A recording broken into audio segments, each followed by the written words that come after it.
ਜਦੋਂ ਪ੍ਰਸ਼ਾਸਨ ਪੁਲਿਸ ਕੋਈ ਆਮ ਬੰਦੇ ਦੀ ਨਹੀਂ ਸੁਣਦੀ ਤਾਂ ਕੋਰਟਾਂ ਦਾ ਰੁਖ ਕੀਤਾ ਜਾਂਦਾ, ਪਰ ਜਦੋਂ ਜੇ ਕੋਰਟ ਹੀ ਬੰਦੇ ਦੀ ਕੋਈ ਸੁਣਵਾਈ ਨਾ ਕਰੇ ਤਾਂ ਫਿਰ ਆਮ ਬੰਦਾ ਕਿੱਧਰ ਜਾਵੇ। ਜੁਡੀਸ਼ਰੀ ਦੇ ਉੱਪਰ, ਪੁਲਿਸ ਪ੍ਰਸ਼ਾਸਨ ਦੇ ਉੱਪਰ ਵੀ ਸਵਾਲ ਖੜੇ ਕਰਦਾ। ਐਕਚੁਅਲ ਦੇ ਵਿੱਚ ਮਸਲਾ ਕੀ ਹੈ ਉਹਦੇ ਬਾਰੇ ਆਪਾਂ ਅੱਜ ਗੱਲਬਾਤ ਕਰਾਂਗੇ। ਤੁਸੀਂ ਆਪ ਕਾਲਾ ਕੋਟ ਪਾਇਆ ਹੋਇਆ, ਲੋਕਾਂ ਨੂੰ ਇਨਸਾਫ ਦਿਵਾਉਂਦੇ ਹੋ, ਉਹਨਾਂ ਦੇ ਹੱਕ ਦੀ ਆਵਾਜ਼ ਤੁਸੀਂ ਗੱਲ ਕਰਨੀ ਹੈ, ਤੁਹਾਡੇ ਕੋਲ ਕੋਈ ਵੀ ਕਲਾਇੰਟ ਆਉਂਦਾ ਤਾਂ ਤੁਹਾਨੂੰ ਆਪਣੇ ਲਈ ਲੜਾਈ ਲੜਨੀ ਔਖੀ ਹੋ ਰਹੀ। मैं पंजाब हरियाणा हाई कोर्ट से बतौर एडवोकेट प्रैक्टिस करती हूँ और 2021 ਦੀ ਮੇਰੀ ਇਨਰੋਲਮੈਂਟ ਹੈ। ਉਸ ਤੋਂ ਪਹਿਲੇ 2015 ਚ ਜਦੋਂ ਮੇਰੀ ਮੈਰਿਜ ਚ ਡਿਸਪਿਊਟ ਸ਼ੁਰੂ ਹੁੰਦੇ ਨੇ ਤੇ ਇੱਕ 498 ਦੀ FIR ਦਰਜ ਹੋ ਜਾਂਦੀ ਹੈ। ਤੁਸੀਂ ਡਿਵੋਰਸ ਫਾਈਲ ਕੀਤਾ, ਤੁਸੀਂ ਅਲੱਗ ਹੋਣਾ ਚਾਹੁੰਦੇ ਸੀ, ਇਹ ਪਰਚਾ ਕੀ ਦਰਜ ਕਰਵਾਉਣਾ ਚਾਹੁੰਦੇ ਸੀ? ਪਰਚਾ ਮੈਂ ਇਹ ਦਰਜ ਕਰਾਉਣਾ ਚਾਹੁੰਦੀ ਸੀ ਕਿ ਹਸਬੈਂਡ ਨੇ ਜਿਹੜੇ ਅਲੱਗ-ਅਲੱਗ ਬੰਦੇ ਪਲਾਂਟ ਕੀਤੇ, ਪਲੱਸ ਜਿਹੜਾ ਉਹ ਸੋਸ਼ਲ ਮੀਡੀਆ ਤੇ ਲੇਡੀ ਪਲਾਂਟ ਕੀਤੀ, ਕਿਉਂਕਿ ਉਹ ਸਿਰਫ ਹਸਬੈਂਡ ਦੇ ਪੱਖ ਚ ਬੋਲ ਰਹੀ, ਉਹ ਸੱਚ ਨਹੀਂ ਦੱਸ ਰਹੀ। ਇਹ ਕੇਸ ਦੇ ਵਿੱਚ ਮਤਲਬ Gurpreet Singh Bhullar commissioner of police, ਤੁਸੀਂ ਉਹਨਾਂ ਦਾ ਸਸਪੈਂਸ਼ਨ ਲਈ ਕੇਸ ਕਰਿਆ ਹੋਇਆ ਹੈ, ਤੁਸੀਂ ਜੱਜ ਸਾਹਿਬ ਨੂੰ ਵੀ ਪਾਰਟੀ ਬਣਾਉਣ ਦੀ ਗੱਲ ਕਰਦੇ ਹੋ। ਮਤਲਬ ਇਹ ਚੀਜ਼ਾਂ ਕੰਪਲਿਕੇਟਡ ਕਿਵੇਂ ਹੋ ਗਈਆਂ ਇੰਨੀ? ਕੰਪਲਿਕੇਟਡ ਇਦਾਂ ਹੋ ਗਿਆ ਕਿ ਅਸੀਂ ਬਾਏ ਪ੍ਰੋਸੈਸ ਚੱਲਦੇ ਗਏ। ਹੁਣ ਜਦੋਂ ਬੰਦਾ ਆਪਣੇ ਪਰਿਵਾਰ ਤੋਂ ਦੁਖੀ ਹੁੰਦਾ ਹੈ, ਤੁਸੀਂ ਪਰਿਵਾਰ ਕਹਿ ਰਹੇ ਹੋ, ਖੈਰ ਮੈਂ ਤਾਂ ਉਹਨੂੰ ਪਰਿਵਾਰ ਨਹੀਂ ਮੰਨਦੀ, ਕਿਉਂਕਿ ਜਿਹੜਾ ਬੰਦਾ ਆਪਣੀ ਜਨਾਨੀ ਨੂੰ ਦੂਜਿਆਂ ਤੋਂ ਐਕਸਪਲੋਇਟ ਕਰਾ ਰਿਹਾ ਉਹ ਪਰਿਵਾਰ ਤਾਂ ਨਹੀਂ ਹੋ ਸਕਦਾ। ਤੁਹਾਡੀ ਸਿਕਸ ਸੈਂਸ, ਤੁਹਾਡੀ ਇੰਟੈਂਸ਼ਨ ਕੀ ਕਹਿੰਦੀ ਹੈ ਵੀ ਪਿੱਛੇ ਚੱਲ ਕੀ ਰਿਹਾ? ਇੰਟੈਂਸ਼ਨ ਬੜੀ ਕਲੀਅਰ ਹੈ, woman is a soft target. ਹੁਣ ਉਹਨਾਂ ਨੂੰ ਲੱਗਦਾ ਵੀ ਇਹਨੂੰ ਹਰਾਸ ਕਰੀ ਜਾਓ, ਹੋ ਸਕਦਾ ਕਿਤੇ ਤਾਂ ਟੁੱਟੂਗੀ ਨਾ, ਤੇ ਜੋ ਅਸੀਂ ਚਾਹੁੰਦੇ ਉਹ ਕਰੇ ਵੀ ਇਹ ਮੂੰਹ ਬੰਦ ਕਰ ਲੇ, ਕੇਸ ਬੰਦ ਹੋ ਜਾਣ ਤੇ ਮੈਡਮ ਚੁੱਪਚਾਪ ਆਪਣੇ ਘਰ 'ਚ ਜਿਸ ਤਰ੍ਹਾਂ ਹਰਾਸ ਹੋ ਰਹੀ ਹੈ ਹੁੰਦੀ ਰਹੇ। ਸਮਾਜ ਦੇ ਵਿੱਚ ਜਦੋਂ ਕੋਈ ਕ੍ਰਾਈਮ ਹੁੰਦਾ ਤਾਂ ਪੁਲਿਸ ਪ੍ਰਸ਼ਾਸਨ ਦਾ ਰੁਖ ਕੀਤਾ ਜਾਂਦਾ, ਪਰ ਜਦੋਂ ਪ੍ਰਸ਼ਾਸਨ ਪੁਲਿਸ ਕੋਈ ਆਮ ਬੰਦੇ ਦੀ ਨਹੀਂ ਸੁਣਦੀ ਤਾਂ ਕੋਰਟਾਂ ਦਾ ਰੁਖ ਕੀਤਾ ਜਾਂਦਾ। ਪਰ ਜਦੋਂ ਜੇ ਕੋਰਟ ਹੀ ਬੰਦੇ ਦੀ ਕੋਈ ਸੁਣਵਾਈ ਨਾ ਕਰੇ ਤਾਂ ਫਿਰ ਆਮ ਬੰਦਾ ਕਿੱਧਰ ਜਾਵੇ। ਇੱਕ ਮਾਮਲਾ, ਇੱਕ ਕੇਸ ਤੁਹਾਡੇ ਨਾਲ ਸਾਂਝਾ ਕਰਨਾ ਹੈ ਵੀ ਉਹਦੇ 'ਚ ਆਪਾਂ ਨੂੰ ਇਹ ਚੀਜ਼ ਕਲੀਅਰ ਹੋਊਗੀ ਵੀ ਜਦੋਂ ਇੱਕ ਐਡਵੋਕੇਟ ਦੀ ਮਾਣਯੋਗ ਕੋਰਟ ਦੇ ਵਿੱਚ ਸੁਣਵਾਈ ਨਹੀਂ ਹੋ ਰਹੀ, ਪੁਲਿਸ ਪ੍ਰਸ਼ਾਸਨ ਉਹਦੀ ਨਹੀਂ ਸੁਣ ਰਿਹਾ, ਤਾਂ ਇੱਕ ਜਿਹੜਾ ਆਮ ਬੰਦਾ ਹੈ ਉਹਦੀ ਸੁਣਵਾਈ ਕਿੱਥੇ ਹੋਊਗੀ। ਇਹ ਮਾਮਲਾ ਜੁਡੀਸ਼ਰੀ ਦੇ ਉੱਪਰ, ਪੁਲਿਸ ਪ੍ਰਸ਼ਾਸਨ ਦੇ ਉੱਪਰ ਵੀ ਸਵਾਲ ਖੜੇ ਕਰਦਾ। ਐਕਚੁਅਲ ਦੇ ਵਿੱਚ ਮਸਲਾ ਕੀ ਹੈ ਉਹਦੇ ਬਾਰੇ ਆਪਾਂ ਅੱਜ ਗੱਲਬਾਤ ਕਰਾਂਗੇ। ਤੁਸੀਂ ਸਭ ਤੋਂ ਪਹਿਲਾਂ ਤਾਂ ਆਪਣਾ ਨਾਮ ਦੱਸਿਓ ਤੇ ਫਿਰ ਦੱਸਿਓ ਵੀ ਐਕਚੁਅਲ ਦੇ ਵਿੱਚ ਇਹ ਮਸਲਾ ਹੈਗਾ ਕੀ ਹੈ ਵੀ ਜਿਹੜਾ ਤੁਹਾਨੂੰ ਕੋਰਟ ਦਾ ਰੁਖ ਕਰਨਾ ਪਿਆ।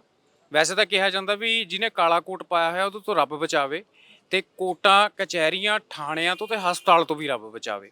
ਤੇ ਤੁਸੀਂ ਆਪ ਕਾਲਾ ਕੋਟ ਪਾਇਆ ਹੋਇਆ, ਲੋਕਾਂ ਨੂੰ ਇਨਸਾਫ ਦਿਵਾਉਂਦੇ ਹੋ, ਉਹਨਾਂ ਦੇ ਹੱਕ ਦੀ ਆਵਾਜ਼ ਤੁਸੀਂ ਗੱਲ ਕਰਨੀ ਹੈ, ਤੁਹਾਡੇ ਕੋਲ ਕੋਈ ਵੀ ਕਲਾਇੰਟ ਆਉਂਦਾ ਤਾਂ ਤੁਹਾਨੂੰ ਆਪਣੇ ਲਈ ਲੜਾਈ ਲੜਨੀ ਔਖੀ ਹੋ ਰਹੀ ਹੈ।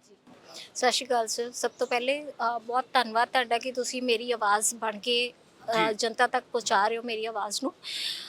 ਸਰ ਮਾਮਲਾ ਕਿੱਥੋਂ ਸ਼ੁਰੂ ਹੁੰਦਾ ਹੈ ਕਿ 2015 ਚ ਮੇਰੀ ਮੈਰਿਜ ਹੁੰਦੀ ਹੈ, ਜੋ ਕਿ ਇੱਕ ਅਬਿਊਜ਼ਿਵ ਮੈਰਿਜ ਸਾਬਿਤ। ਆਪਣਾ ਨਾਮ ਦੱਸ ਦਿਓ, ਆਇਡੈਂਟੀਟੀ ਦੱਸ ਦਿਓ ਪਹਿਲਾਂ।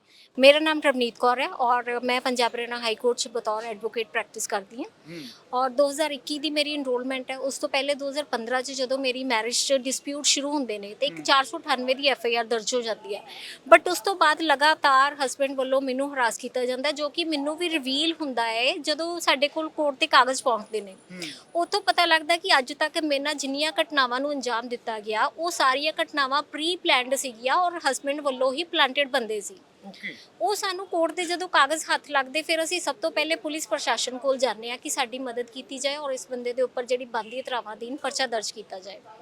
ਮੀਨਵਾਈਲ YouTube ਤੇ ਸੋਸ਼ਲ ਮੀਡੀਆ ਤੇ ਮੇਰੇ ਖਿਲਾਫ ਬਦਨਾਮੀ ਦਾ ਜਿਹੜਾ ਕਾਰਜਕ੍ਰਮ ਉਹ ਸ਼ੁਰੂ ਹੋ ਜਾਂਦਾ ਹੈ। ਹਸਬੈਂਡ ਵੱਲੋਂ ਇੱਕ ਲੇਡੀ ਹਾਇਰ ਕੀਤੀ ਜਾਂਦੀ ਹੈ ਗੁੜਗਾਉਂ ਤੋਂ, ਉਹ ਆ ਕੇ ਤੇ ਮੇਰੀਆਂ ਕੁਝ ਪਿਕਚਰਸ ਕਲਿੱਕ ਕਰਦੀ ਆ ਜਿਹਦੇ ਵਿੱਚ ਮੇਰਾ ਕੋਈ ਬਿਆਨ ਨਹੀਂ ਸੀ, ਸਿਰਫ ਮੈਂ ਆਪਣੀ ਗੱਡੀ 'ਚ ਬੈਠ ਕੇ ਬਾਰ ਕੌਂਸਲ ਦੇ ਬਾਹਰ ਇੱਕ ਪ੍ਰੋਟੈਸਟ ਕਰ ਰਹੀ ਸੀ ਵੀ ਦੋਸ਼ੀਆਂ ਦੇ ਖਿਲਾਫ ਕਾਰਵਾਈ ਕੀਤੀ ਜਾਏ, ਕਿਉਂਕਿ ਇਹ ਸਾਰੇ ਮਾਮਲੇ ਦੇ ਵਿੱਚ ਇੱਕ ਗੁੜਗਾਉਂ ਦਾ ਵਕੀਲ ਇਨਵੋਲਵ ਸੀ ਤੇ ਗੁੜਗਾਉਂ ਦੇ ਵਕੀਲ ਦੇ ਉੱਪਰ ਧਾਰਾ 35 ਜੋ ਕਿ ਐਡਵੋਕੇਟ ਐਕਟ 1961 ਦੀ ਧਾਰਾ ਹੈ, ਉਹਦੇ ਅਧੀਨ ਅਸੀਂ ਕੰਪਲੇਂਟ ਦਰਜ ਕਰਾਈ ਸੀ ਕਿ ਇਹਦੇ ਖਿਲਾਫ ਜਿਹੜੀ ਬਣਦੀ ਕਾਰਵਾਈ ਉਹ ਕੀਤੀ ਜਾਏ ਤੇ ਜਿਹੜੇ ਇਹਦੇ ਨਾਲ ਮਿਲੇ ਜੁਲੇ ਨੇ ਉਹਨਾਂ ਦੇ ਖਿਲਾਫ ਵੀ ਜਿਹੜੀ ਬਣਦੀ ਕਾਰਵਾਈ ਉਹ ਬਾਰ ਕੌਂਸਲ ਕਰੇ, ਕਿਉਂਕਿ ਮੈਂ ਬਾਰ ਕੌਂਸਲ ਨਾਲ ਇਨਰੋਲਡ ਆ 2021 ਤੋਂ। ਤੇ ਉਹ ਬਾਰ ਕੌਂਸਲ ਸਾਡੀ ਗੱਲ ਸੁਣਦੀ। ਉਸ ਤੋਂ ਪਹਿਲੇ ਇਸ ਲੇਡੀ ਨੇ ਸੋਸ਼ਲ ਮੀਡੀਆ ਤੇ ਮੈਨੂੰ ਇੰਨਾ ਕੁ ਬਦਨਾਮ ਕਰਤਾ ਕਿ ਮੇਰੇ ਖਿਲਾਫ ਕਹਿੰਦੀ ਜੀ ਜਿਹੜੇ ਮੈਂ ਕੇਸ ਫਾਈਲ ਕੀਤੇ ਨੇ, ਰਵਨੀਤ ਕੌਰ ਨੇ ਜਿੰਨੇ ਵੀ ਕੇਸ ਫਾਈਲ ਕੀਤੇ ਨੇ ਉਹ ਸਾਰੇ ਝੂਠੇ ਨੇ, ਜਦੋਂ ਕਿ ਉਹਨਾਂ ਦਾ ਸਟੇਟਸ ਅੱਜ ਵੀ ਸੋਸ਼ਲ ਮੀਡੀਆ ਤੇ ਕੋਰਟਸ ਦੇ ਉੱਪਰ ਤੁਸੀਂ ਚੈੱਕ ਕਰ ਸਕਦੇ ਹੋ ਅਫੀਸ਼ੀਅਲ ਵੈਬਸਾਈਟ ਤੇ। ਕੋਈ ਮੈਟਰ ਕੰਪਰੋਮਾਈਜ਼ ਨਹੀਂ ਹੋਇਆ, ਕੋਈ FIR ਕੈਂਸਲ ਨਹੀਂ ਹੋਈ, ਸਾਰੀਆਂ FIR ਜਿਹੜੀਆਂ ਉਹ ਕੋਰਟ ਦੇ ਵਿੱਚ ਮਸਲੇ ਜਿਹੜੇ ਨੇ ਉਹ ਵਿਚਾਰਾਧੀਨ ਨੇ। ਬਟ ਇਹਨੇ ਸੋਸ਼ਲ ਮੀਡੀਆ ਤੇ ਇਹ ਝੂਠ ਫੈਲਾਤਾ ਕਿ ਇਹ ਸਾਰੇ ਮੈਟਰ ਜਿਹੜੇ ਨੇ ਇਹ ਕੰਪਰੋਮਾਈਜ਼ ਹੋ ਗਏ ਨੇ ਔਰ ਰਵਨੀਤ ਕੌਰ ਨੇ ਇਹਨਾਂ ਦੇ ਉੱਪਰ ਪੈਸੇ ਲਏ ਨੇ ਔਰ ਪੈਸਿਆਂ ਦੀ ਇੱਕ ਵੀ ਲੈਣ ਦੇਣ ਦੀ ਜਿਹੜੀ ਟ੍ਰਾਂਜੈਕਸ਼ਨ ਉਹ ਅੱਜ ਤੱਕ ਹਾਈ ਕੋਰਟ ਛੱਡੋ ਕਦੇ ਡਿਸਟ੍ਰਿਕਟ ਕੋਰਟ 'ਚ ਕਦੇ ਥਾਣੇ 'ਚ ਵੀ ਸਾਬਿਤ ਨਹੀਂ ਹੋਈ। ਔਰ ਮੇਰੇ ਹਸਬੰਡ ਨੇ ਅੱਜ ਤੱਕ ਮੈਨੂੰ 10 ਪੈਸੇ ਵੀ ਮੇਨਟੇਨੈਂਸ ਨਹੀਂ ਦਿੱਤੀ। ਬਾਕੀ ਲੈਣ ਦੇਣ ਤਾਂ ਛੱਡ ਦੋ, ਜਿਹੜਾ ਮੇਰਾ ਇੱਕ ਰਾਈਟ ਹੈ ਲੀਗਲ ਰਾਈਟ ਇੱਕ ਵਾਈਫ ਦਾ ਹੁੰਦਾ, ਮੈਨੂੰ ਤਾਂ ਅੱਜ ਤੱਕ ਉਹ ਵੀ ਨਾ ਕਿਸੇ ਕੋਰਟ ਨੇ ਵੀ ਨਹੀਂ ਦਵਾਇਆ। ਫਿਰ ਜਦੋਂ ਅਸੀਂ ਪੁਲਿਸ ਪ੍ਰਸ਼ਾਸਨ ਕੋਲ ਜਾਂਦੇ ਆ ਤਾਂ ਪੁਲਿਸ ਪ੍ਰਸ਼ਾਸਨ ਪਹਿਲੇ ਸਾਡੀ ਗੱਲ ਸੁਣਦੀ ਆ, ਬਿਨਾਂ FIR ਤੋਂ 80 ਪੇਜਾਂ ਦੀ ਇੱਕ ਰਿਪੋਰਟ ਤਿਆਰ ਕੀਤੀ ਜਾਂਦੀ, ਇਨਵੈਸਟੀਗੇਸ਼ਨ ਰਿਪੋਰਟ। ਹੁਣ ਤੁਹਾਨੂੰ ਵੀ ਪਤਾ ਹੈ ਕਿ ਬਿਨਾਂ ਪਰਚਾ ਦਰਜ ਕੀਤੇ ਕੋਈ ਇਨਵੈਸਟੀਗੇਸ਼ਨ ਕੈਰੀ ਆਊਟ ਨਹੀਂ ਹੋ ਸਕਦੀ। ਬਟ ਇਹਨਾਂ ਨੇ ਮੈਨੂੰ ਇਸ ਕਹਿ ਲਓ ਵੀ ਅਫਵਾਹ 'ਚ ਰੱਖਿਆ, ਇਸ ਧੋਖੇ 'ਚ ਰੱਖਿਆ ਵੀ ਅਸੀਂ FIR ਦਰਜ ਕਰਾਂਗੇ ਬਿਕੋਜ਼ ਮਸਲਾ ਬਾਹਰ ਦਾ ਹੈ। ਗੁੜਗਾਉਂ ਦੀ ਲੇਡੀ ਹੈ ਜਿਹਨੇ ਸੋਸ਼ਲ ਮੀਡੀਆ ਤੇ ਸਾਰਾ ਝੂਠ ਫੈਲਾਇਆ ਵੀ ਅਸੀਂ ਇਨਵੈਸਟੀਗੇਸ਼ਨ ਕਰ ਰਹੇ ਹਾਂ, ਤੁਸੀਂ ਸਾਨੂੰ ਥੋੜਾ ਜਿਹਾ ਟਾਈਮ ਤੋਂ ਸਿਟ ਕਨਸਟੀਟਿਊਟ ਹੁੰਦੀ ਹੈ। ਸਿਟ ਦੇ ਮੈਂਬਰ ਸੀਗੇ ਦੀਪਕ ਪਾਰਿਕ ਤੋਂ ਬਾਅਦ ਗੁਰਪ੍ਰੀਤ ਸਿੰਘ ਭੁੱਲਰ, ਉਸ ਟਾਈਮ ਤੇ ਨੌਨੇਹਾਲ ਸਿੰਘ ਜੀ ਸੀ। ਨੌਨੇਹਾਲ ਸਿੰਘ ਜੀ ਨੇ ਜ਼ਿੰਮੇਵਾਰੀ ਲਾਤੀ ਮੈਡਮ ਪ੍ਰਗਿਆ ਜੈਨ ਦੀ। ਮੈਡਮ ਪ੍ਰਗਿਆ ਜੈਨ, ਮੈਡਮ ਹਰਕਮਲ ਕੌਰ, ਫਿਰ ਸਾਡੇ DA ਲੀਗਲ, ਇਹ ਸਾਰੇ ਮੈਂਬਰ ਉਸ ਕਮੇਟੀ ਦਾ ਹਿੱਸਾ ਸੀਗੇ। ਇਹਨਾਂ ਨੇ ਮੇਰੇ ਨਾਲ ਘੱਟੋ ਘੱਟ 3 ਤੋਂ 4 ਮੀਟਿੰਗਸ ਕੀਤੀਆਂ। 3 ਤੋਂ 4 ਮੀਟਿੰਗਸ 'ਚ ਜਦੋਂ ਵੀ ਮੈਂ FIR ਦਾ ਇਹਨਾਂ ਨੂੰ ਪੁੱਛਿਆ, ਇਹ ਕਹਿੰਦੇ ਜੀ ਇਨਵੈਸਟੀਗੇਸ਼ਨ ਚੱਲ ਰਹੀ, DA ਲੀਗਲ ਦਾ ਓਪੀਨੀਅਨ ਲੈ ਰਹੇ। ਇੱਥੇ ਮੈਂ ਤੁਹਾਨੂੰ ਰੋਕੂੰਗਾ ਇੱਕ ਮਿੰਟ। ਠੀਕ ਹੈ, ਤੁਹਾਡਾ ਫੈਮਿਲੀ ਡਿਸਪਿਊਟ ਸ਼ੁਰੂ ਹੁੰਦਾ, ਤੁਹਾਡੀ ਮੈਰਿਜ ਦੇ ਵਿੱਚ ਜੋ ਵੀ ਹੈ ਨਾ ਪ੍ਰੋਬਲਮਸ ਚੱਲ ਰਹੀਆਂ ਸੀਗੀਆਂ, ਪਰ ਇਹਦੇ ਵਿੱਚ ਜਦੋਂ ਤੁਹਾਡਾ ਡਿਸਪਿਊਟ ਸ਼ੁਰੂ ਹੁੰਦਾ ਹੈ ਤਾਂ ਤੁਸੀਂ FIR ਕਿਸ ਚੀਜ਼ ਦੀ ਕਰਵਾਉਣੀ ਸੀ? ਤੁਸੀਂ ਡਾਈਵੋਰਸ ਫਾਈਲ ਕੀਤਾ, ਤੁਸੀਂ ਅਲੱਗ ਹੋਣਾ ਚਾਹੁੰਦੇ ਸੀ, ਇਹ ਪਰਚਾ ਕੀ ਦਰਜ ਕਰਵਾਉਣਾ ਚਾਹੁੰਦੇ ਸੀ? ਪਰਚਾ ਮੈਂ ਇਹ ਦਰਜ ਕਰਾਉਣਾ ਚਾਹੁੰਦੀ ਸੀ ਕਿ ਹਸਬੈਂਡ ਨੇ ਜਿਹੜੇ ਅਲੱਗ-ਅਲੱਗ ਬੰਦੇ ਪਲਾਂਟ ਕੀਤੇ, ਪਲੱਸ ਜਿਹੜਾ ਉਹ ਸੋਸ਼ਲ ਮੀਡੀਆ ਤੇ ਲੇਡੀ ਪਲਾਂਟ ਕੀਤੀ, ਕਿਉਂਕਿ ਉਹ ਸਿਰਫ ਹਸਬੈਂਡ ਦੇ ਪੱਖ 'ਚ ਬੋਲ ਰਹੀ, ਉਹ ਸੱਚ ਨਹੀਂ ਦੱਸ ਰਹੀ। ਜਾਂ ਤਾਂ ਉਹ ਸੱਚ ਦੱਸੇ ਵੀ ਕਿਹੜਾ ਮੈਟਰ ਜਿਹੜਾ ਕਿਹੜਾ ਕੰਪਰੋਮਾਈਜ਼ ਹੋਇਆ, ਉਹਦੇ ਸਬੂਤ ਦਿਓ। ਕੰਪਰੋਮਾਈਜ਼ ਦਾ ਇੱਕ ਵੀ ਸਬੂਤ ਨਹੀਂ। ਉਹ ਤਾਂ ਬਾਅਦ ਚ ਆਈ ਹੋਊਗੀ ਨਾ, ਉਹ ਲੇਡੀ ਤਾਂ ਬਾਅਦ ਦੇ ਵਿੱਚ ਆਈ ਹੋਊਗੀ। ਪਰਚਾ ਕਰਾਉਣ ਹੀ 2016 ਚ 498 ਦਾ ਪਰਚਾ ਹੋ ਚੁੱਕਾ ਸੀ। ਉਸ ਤੋਂ ਬਾਅਦ ਮੈਂ ਕੋਈ ਪਰਚੇ ਦੀ ਮੰਗ ਨਹੀਂ ਸੀ ਕੀਤੀ ਕਿਉਂਕਿ ਮੈਟਰ ਆਲਰੇਡੀ ਕੋਰਟ 'ਚ ਚੱਲ ਰਿਹਾ ਸੀ। 498 ਧਾਰਾ ਕਿਹਦੇ ਹੀ ਲੱਗਦੀ ਹੈ ਜੀ? 498 ਧਾਰਾ ਮੈਰਿਜ ਤੋਂ ਬਾਅਦ ਜਿਹੜਾ ਮੇਰੇ ਨਾਲ ਇਹਨਾਂ ਨੇ ਫਿਜ਼ੀਕਲੀ ਮੈਂਟਲੀ ਮੈਨੂੰ ਟੌਰਚਰ ਕੀਤਾ ਔਰ ਦਾਜ ਦਹੇਜ ਦੀ ਮੰਗ ਕੀਤੀ ਕਿ ਤੂੰ ਛੋਟੇ ਘਰੋਂ ਹੈ, ਮੇਰੀ ਫੈਮਿਲੀ ਬੜੀ ਵੈਲ ਸੈਟਲਡ ਹੈ, ਤੂੰ ਉਹਨਾਂ ਦਹੇਜ ਨਹੀਂ ਦੇ ਪਾਈ ਜਿੰਨਾ ਸਾਡੀ ਫੈਮਿਲੀ ਅਫੋਰਡ ਕਰ ਸਕਦੀ ਸੀ ਕਿਸੇ ਹੋਰ ਨਾਲ ਅਗਰ ਮੈਰਿਜ ਹੁੰਦੀ। ਉਹਦੇ ਕਰਕੇ 498 ਦਾ ਪਰਚਾ ਜਿਹੜਾ ਉਹ ਦਰਜ ਤਾਂ ਵੈਸੇ ਅੰਮ੍ਰਿਤਸਰ ਹੋਣਾ ਚਾਹੀਦਾ ਸੀ, ਬਟ ਉਦੋਂ ਵੀ ਅੰਮ੍ਰਿਤਸਰ ਨਾ ਦਰਜ ਕਰਕੇ ਦਿੱਲੀ ਭੇਜ ਦਿੱਤਾ ਗਿਆ ਮੈਟਰ ਔਰ ਦਿੱਲੀ 'ਚ ਪਰਚਾ ਦਰਜ ਹੁੰਦਾ ਹੈ। ਉਸ ਤੋਂ ਬਾਅਦ ਮੈਂ ਤੇ ਕੋਰਟ ਦੇ ਭਰੋਸੇ ਬੈਠੀ ਸੀ ਕਿ ਚਲੋ ਕੋਈ ਗੱਲ ਨਹੀਂ, ਮੈਂ ਆਪਣੇ ਕੈਰੀਅਰ ਤੇ ਫੋਕਸ ਕੀਤਾ ਔਰ ਕਾਰਪੋਰੇਟ ਸੈਕਟਰ ਛੱਡ ਕੇ ਮੈਂ LLB ਵੱਲ ਆਪਣਾ ਜਿਹੜਾ ਰੁਕ ਕੀਤਾ। ਮੀਨਵਾਈਲ ਹਸਬੈਂਡ ਨੇ ਜਿਹੜੇ ਬੰਦੇ ਪਲਾਂਟ ਕੀਤੇ, ਜੋ ਇਹ ਸਾਰਾ ਕੁਝ ਮੈਨੂੰ ਪਤਾ ਲੱਗਦਾ 2022 ਚ 2022 ਚ ਜਦੋਂ ਕਾਗਜ਼ ਪੱਤਰ ਮੇਰੇ ਹੱਥ ਲੱਗਦੇ, ਉਹ ਲੈ ਕੇ ਮੈਂ ਪੁਲਿਸ ਪ੍ਰਸ਼ਾਸਨ ਕੋਲ ਗਈ ਕਿ ਮੈਨੂੰ ਇਨਸਾਫ ਦਿਵਾਇਆ ਜਾਏ। ਜਿਹੜਾ ਸੋਸ਼ਲ ਮੀਡੀਆ ਦਾ ਚੱਲਦਾ ਇਹ ਵੀ ਸਾਰਾ 2022 ਤੋਂ ਬਾਅਦ ਫਰਵਰੀ 2023 ਤੋਂ ਸ਼ੁਰੂ ਹੋ ਜਾਂਦਾ ਹੈ। ਫਿਰ ਅਸੀਂ ਪਹਿਲੇ ਬਾਰ ਕੌਂਸਲ ਕੋਲੋਂ ਮਦਦ ਦੀ ਉਮੀਦ ਕੀਤੀ, ਜਿੱਥੋਂ ਕਿ ਸਾਨੂੰ ਕੋਈ ਮਦਦ ਨਹੀਂ ਮਿਲੀ। ਫਿਰ ਅਸੀਂ ਪੁਲਿਸ ਪ੍ਰਸ਼ਾਸਨ ਕੋਲ ਜਾਂਦੇ ਹਾਂ, ਪੁਲਿਸ ਪ੍ਰਸ਼ਾਸਨ ਸਾਨੂੰ ਇਸ ਵਿਸ਼ਵਾਸ 'ਚ ਰੱਖਦਾ ਵੀ ਅਸੀਂ ਤੁਹਾਡੀ ਸੁਣਵਾਈ ਕਰ ਰਹੇ। ਇੱਕ ਇਨਵੈਸਟੀਗੇਸ਼ਨ ਰਿਪੋਰਟ ਤਿਆਰ ਹੋ ਜਾਂਦੀ। ਜਦੋਂ ਇਨਵੈਸਟੀਗੇਸ਼ਨ ਰਿਪੋਰਟ ਮੇਰੇ ਹੱਥ ਲੱਗਦੀ, ਮੈਂ ਕਿਹਾ ਹੁਣ ਤਾਂ ਪਰਚਾ ਦਰਜ ਕਰੋ ਕਿਉਂਕਿ ਵੀਡੀਓ ਤਾਂ ਸਾਬਿਤ ਹੋ ਗਈ ਕਿ ਗੁੜਗਾਉਂ ਤੋਂ ਅਪਲੋਡ ਹੋਈ ਹੈ।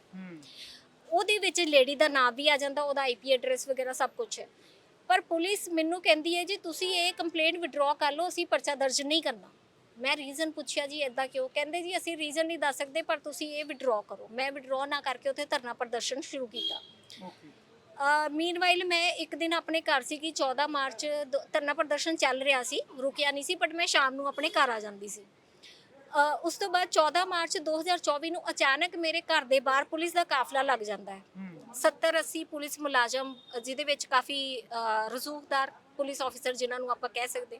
5 ਕਿਲੋਮੀਟਰ ਦਾ ਕਾਫਲਾ, 70 ਤੋਂ 80 ਮੁਲਾਜ਼ਮ ਔਰ ਘੱਟੋ ਘੱਟ 10 ਤੋਂ 15 ਗੱਡੀਆਂ। ਉਹਦੇ ਵਿੱਚ ਹੂਟਰ 'ਚ ਨਾਮ ਬੋਲਿਆ ਜਾਂਦਾ ਹੈ ਕਿ ਮੈਡਮ ਰਵਨੀਤ ਕੌਰ ਬਾਹਰ ਆਉਣ, ਪ੍ਰਸ਼ਾਸਨ ਤੁਹਾਡੇ ਨਾਲ ਗੱਲ ਕਰਨਾ ਆ। ਤੇ ਮੈਂ ਇਹਨਾਂ ਨੂੰ ਗੇਟ ਨਹੀਂ ਖੋਲ੍ਹਿਆ ਬਿਕੋਜ਼ ਮੈਂ ਇਕੱਲੀ ਘਰ 'ਚ ਸੀ। ਮੈਂ ਛੱਤ ਦੇ ਉੱਪਰੋਂ ਇਹਨਾਂ ਨੂੰ ਜਵਾਬ ਦਿੱਤਾ ਵੀ ਮੈਂ ਤਾਂ ਆਲਰੇਡੀ ਤੁਹਾਡੇ ਕੋਲ ਰੋਜ਼ ਹੀ ਆ ਰਹੀ ਹਾਂ ਔਰ ਇਨਵੈਸਟੀਗੇਸ਼ਨ ਚੱਲ ਰਹੀ ਹੈ ਮਸਲੇ ਦੀ, ਜਿਹਦੇ 'ਚ ਤੁਸੀਂ ਮੇਰਾ ਪਰਚਾ ਨਹੀਂ ਦਰਜ ਕਰ ਰਹੇ ਹੋ ਤੇ ਤੁਸੀਂ ਕਾਈਂਡਲੀ ਮੇਰਾ ਪਰਚਾ ਦਰਜ ਕਰੋ। ਮੇਰਾ ਤਾਂ ਤੁਹਾਡਾ ਕੋਈ ਡਿਸਪਿਊਟ ਨਹੀਂ, ਜਿਹੜੀ ਤੁਸੀਂ ਗੱਲ ਕਰਨੀ ਸੀ ਥਾਣੇ 'ਚ ਬਹਿ ਕੇ ਕਰਾਂਗੇ, ਬਟ ਮੈਂ ਆਪਣੇ ਘਰ 'ਚ ਤੁਹਾਨੂੰ ਅਲਾਉ ਨਹੀਂ ਕਰਨਾ because I am all alone in my house. ਇਹਨਾਂ ਨੇ ਸਵੇਰੇ 8 ਵਜੇ ਤੋਂ ਲੱਗ ਕੇ ਰਾਤ ਦੇ ਤਕਰੀਬਨ 12 ਵਜੇ ਤੱਕ, ਜਿਹਦੀਆਂ ਮੇਰੇ ਕੋਲ ਵੀਡੀਓਜ਼ ਮੌਜੂਦ ਨੇ ਔਰ ਹਾਈ ਕੋਰਟ ਨੇ ਵੀ ਦੇਖੀਆਂ ਨੇ, मैं जस्टिस साहब ਦਾ ਨਾਮ ਨਹੀਂ ਲਵਾਂਗੀ। ਜਸਟਿਸ ਸਾਹਿਬ ਨੇ ਸਾਰੀਆਂ ਵੀਡੀਓਜ਼ ਦੇਖਿਆ। 28 ਮਾਰਚ 2025 ਨੂੰ ਜਦੋਂ ਗੁਰਪ੍ਰੀਤ ਸਿੰਘ ਭੁੱਲਰ ਨੂੰ ਹਾਈ ਕੋਰਟ ਦੇ ਸੰਮਨ ਕਰਕੇ ਬੁਲਾਇਆ ਜਾਂਦਾ ਕੋਰਟ 'ਚ, ਉਸ ਕੋਰਟ ਦੇ ਵਿੱਚ ਵੀ ਜੱਜ ਸਾਹਿਬ ਨੇ ਵੀ ਉਹਨਾਂ ਨੂੰ ਫੋਟੋ ਦਿਖਾਈ ਕਿ ਇਹ ਦੇਖੋ ਤੁਹਾਡੇ ਪੁਲਿਸ ਮੁਲਾਜ਼ਮ ਲੋਕਾਂ ਦੇ ਘਰਾਂ ਦੀਆਂ ਛੱਤਾਂ ਦੇ ਉੱਤੇ ਚੜ੍ਹ ਕੇ ਕਿਵੇਂ ਮੈਡਮ ਨੂੰ ਹਰਾਸ ਕਰ ਰਹੇ ਨੇ। ਉਹ ਜਦੋਂ ਸਾਰੇ ਐਵੀਡੈਂਸ ਦੇਖਣ ਤੋਂ ਬਾਅਦ ਜੱਜ ਸਾਹਿਬ ਨੇ ਇੱਕ ਮੇਰੇ ਖਿਲਾਫ ਮੀਨਵਾਈਲ ਇਹਨਾਂ ਨੇ ਝੂਠਾ ਪਰਚਾ ਦਰਜ ਕੀਤਾ ਸੀ ਗੁਰਪ੍ਰੀਤ ਸਿੰਘ ਭੁੱਲਰ ਨੇ। ਉਹ ਪਰਚਾ ਸੀਗਾ 186 353 ਦੀ ਧਾਰਾ ਦੇ ਅਧੀਨ ਕਿ ਸਾਡੀ ਵਰਦੀ ਨੂੰ ਹੱਥ ਪਾਇਆ ਧਰਨੇ ਦੇ ਦੌਰਾਨ, ਇਹਨਾਂ ਨੇ ਬੱਸਾਂ ਰੋਕੀਆਂ, ਇਹ ਕੀਤਾ ਉਹ ਕੀਤਾ, ਔਰ ਉਹ ਕੁਝ ਵੀ ਸਾਬਿਤ ਨਹੀਂ ਹੋਇਆ। ਮੈਂ ਸਟੇਟਸ ਰਿਪੋਰਟ ਲਾਈ ਕਿ ਸੀਸੀਟੀਵੀ ਫੁਟੇਜ ਦਿੱਤੀ ਜਾਏ। ਸੀਸੀਟੀਵੀ ਫੁਟੇਜ ਤੇ ਇਨਕਾਰ ਕਰਤਾ, ਕਹਿੰਦੇ ਜੀ ਅਸੀਂ ਸਾਡੇ ਸੀਸੀਟੀਵੀ ਫੁਟੇਜ ਸਾਡੇ ਕੋਲ ਹੁੰਦੀ ਨਹੀਂ, ਜਦੋਂ ਕਿ ਉਹ ਵਾਇਓਲੇਸ਼ਨ ਹੈ ਪੰਜਾਬ ਹਰਿਆਣਾ ਹਾਈ ਕੋਰਟ ਦੀਆਂ ਜਜਮੈਂਟਸ ਦੀ, ਸੁਪਰੀਮ ਕੋਰਟ ਦੀਆਂ ਜਜਮੈਂਟਸ ਦੀ। ਜਜਮੈਂਟ ਹੈ Param Singh Saini versus Baljit Singh and others. ਉਹਦੇ ਵਿੱਚ ਹੈ ਕਿ 18 ਮਹੀਨੇ ਤੋਂ ਪਹਿਲੇ ਕੋਈ ਵੀ ਸੀਸੀਟੀਵੀ ਫੁਟੇਜ ਥਾਣੇ ਦੀ ਜਿਹੜੀ ਉਹ ਡਿਸਟਰੋਏ ਨਹੀਂ ਹੋ ਸਕਦੀ, ਬਟ ਇਹਨਾਂ ਨੇ ਸਾਨੂੰ ਸੀਸੀਟੀਵੀ ਫੁਟੇਜ ਨਹੀਂ ਦਿੱਤੀ। ਮੈਂ ਹਾਈ ਕੋਰਟ ਤੋਂ ਵੀ ਬਾਰ-ਬਾਰ ਮੰਗ ਕੀਤੀ ਕਿ ਇਹਨਾਂ ਕੋਲੋਂ ਸੀਸੀਟੀਵੀ ਫੁਟੇਜ ਮੰਗਾਈ ਜਾਏ, ਬਟ ਇਹਨਾਂ ਨੇ ਨਹੀਂ ਦਿੱਤੀ। ਬਟ ਜੱਜ ਸਾਹਿਬ ਨੇ ਕੰਪਰੋਮਾਈਜ਼ ਕਰਾਉਣ ਦੀ ਕੋਸ਼ਿਸ਼ ਕੀਤੀ ਔਰ ਕਿਹਾ ਕਿ ਤੁਸੀਂ ਤੁਹਾਡੇ ਖਿਲਾਫ ਜਿਹੜਾ ਝੂਠਾ ਪਰਚਾ ਹੈ ਉਹ ਗੁਰਪ੍ਰੀਤ ਸਿੰਘ ਭੁੱਲਰ ਕੈਂਸਲ ਕਰ ਰਿਹਾ। 28 ਤਰੀਕ ਨੂੰ ਇਹ ਆਪਣਾ ਬਿਆਨ ਦੇ ਕੇ ਜਾਂਦੇ ਨੇ। ਕੈਂਸਲ ਕਰਨ ਤੋਂ ਬਾਅਦ ਇਹਨਾਂ ਨੇ ਨਾਲ ਇੱਕ ਪੈਰਾ ਐਡ ਕਰਤਾ ਕਿ ਮੈਡਮ ਆਪਣੀਆਂ ਜਿਹੜੀਆਂ ਕੰਪਲੇਂਟਾਂ ਨੇ ਗੁਰਪ੍ਰੀਤ ਸਿੰਘ ਭੁੱਲਰ ਦੇ ਖਿਲਾਫ ਉਹ ਵਿਡਰਾਅ ਕਰਨਗੇ। ਔਰ ਮੈਂ ਕੋਰਟ 'ਚ ਆਬਜੈਕਸ਼ਨ ਕੀਤਾ ਕਿ ਜੱਜ ਸਾਹਿਬ ਮੈਂ ਕੋਈ ਕੰਪਲੇਂਟ ਵਿਡਰਾਅ ਨਹੀਂ ਕਰ ਰਹੀ, ਬਿਕੋਜ਼ ਜਿਹੜੀ ਮੇਰੇ ਨਾਲ 10 ਸਾਲ ਹਰਾਸਮੈਂਟ ਹੋਈ ਹੈ ਉਹ ਭੁੱਲਣਯੋਗ ਨਹੀਂ, ਨਾ ਉਹ ਮਾਫੀਯੋਗ ਹੈ। ਹਾਂ, ਜੇ ਗੁਰਪ੍ਰੀਤ ਸਿੰਘ ਭੁੱਲਰ ਮੇਰੀਆਂ ਜਿਹੜੀਆਂ ਕੰਪਲੇਂਟਾਂ ਨੇ ਉਹ ਡਿਸਾਈਡ ਕਰਦੇ, ਪਰਚਾ ਦਰਜ ਕਰਾ ਦੇ ਉਸ ਯੂਟਿਊਬਰ ਦੇ ਉੱਪਰ, ਹਸਬੈਂਡ ਦੇ ਉੱਪਰ ਤੇ ਜਿਹੜਾ ਸਰਕਾਰੀ ਵਕੀਲ ਹੈ ਉਹਦੇ ਖਿਲਾਫ ਅਗਰ ਪਰਚਾ ਦਰਜ ਹੋ ਜੇ, ਮੇਰੀ ਵੀਡੀਓ ਅਪਲੋਡ ਕੀਤੀ ਹੋਈ ਜਿਹੜੀ ਉਹ ਅਗਰ ਡਿਲੀਟ ਹੋ ਜੇ ਔਰ ਗੁਰਪ੍ਰੀਤ ਸਿੰਘ ਭੁੱਲਰ ਮਾਫੀ ਮੰਗ ਲੇ ਤਾਂ ਮੈਂ ਮਾਫ ਕਰ ਲੂੰ, ਗੁਰਪ੍ਰੀਤ ਸਿੰਘ ਭੁੱਲਰ ਨੂੰ ਮਾਫ ਕਰੂੰਗੀ, ਬਟ ਜਿਹੜੇ ਬਾਕੀ ਅਕਿਊਜ਼ਡ ਹੈ ਉਹਨਾਂ ਦੇ ਉੱਪਰ ਜਿਹੜੀ ਬਣਦੀ ਕਾਰਵਾਈ ਉਹ ਕੀਤੀ ਜਾਏ। ਅਸੀਂ ਰਿਟਨ ਐਪਲੀਕੇਸ਼ਨ ਵੀ ਲਾਤੀ। 8 ਤਰੀਕ ਨੂੰ ਉਸ ਐਪਲੀਕੇਸ਼ਨ ਦੇ ਉੱਪਰ ਹੀਅਰਿੰਗ ਹੁੰਦੀ ਹੈ।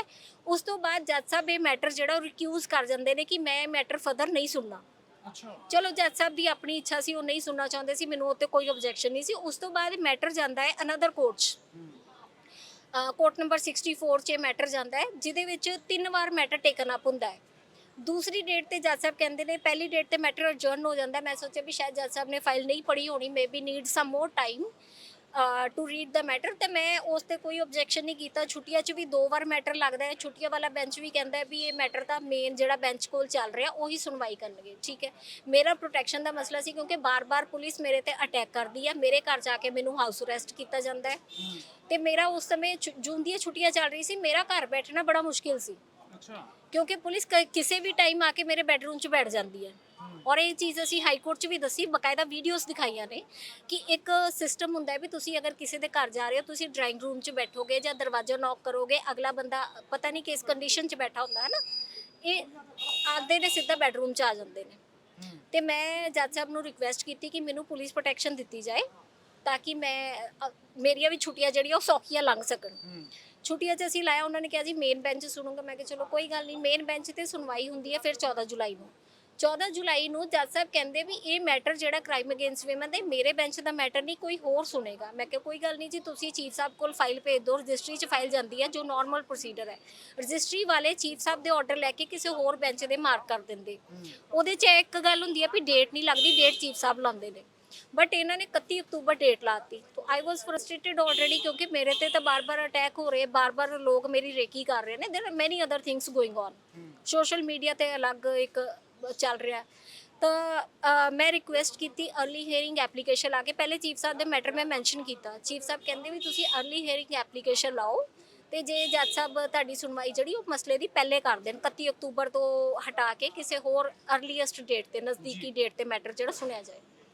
ਸੋ ਅਰਲੀ ਹੀਅਰਿੰਗ ਐਪਲੀਕੇਸ਼ਨ ਜਦੋਂ ਲੱਗਦੀ ਹੈ ਤਾਂ ਉਹਦੇ 'ਚ ਮੈਂ ਇੱਕ ਚੀਜ਼ ਮੈਂਸ਼ਨ ਕੀਤੀ ਕਿ ਜੇ ਫਰਦਰ ਮੈਨੂੰ ਕੋਈ ਇਨਸਾਫ ਨਾ ਮਿਲਿਆ ਤਾਂ ਮੈਂ ਸੁਪਰੀਮ ਕੋਰਟ ਜਾਊਂਗੀ, ਔਰ ਜਿਹੜੇ ਜੱਜ ਸਾਹਿਬ ਨੇ ਮੇਰਾ ਮੈਟਰ ਡਿਲੇ ਕੀਤਾ I will implead them as a party, ਕਿਉਂਕਿ ਉਹ ਬਾਈ ਲਾਅ ਹੈ, ਬਾਈ ਰੂਲ ਹੈ ਕਿ ਜੇ ਜੱਜ ਸਾਹਿਬ ਵੀ ਕੋਈ ਚੀਜ਼ ਜਿਹੜੀ ਕੰਟਰੇਰੀ ਟੂ ਲਾਅ ਕਰ ਰਹੇ ਨੇ they can be impleaded as a party.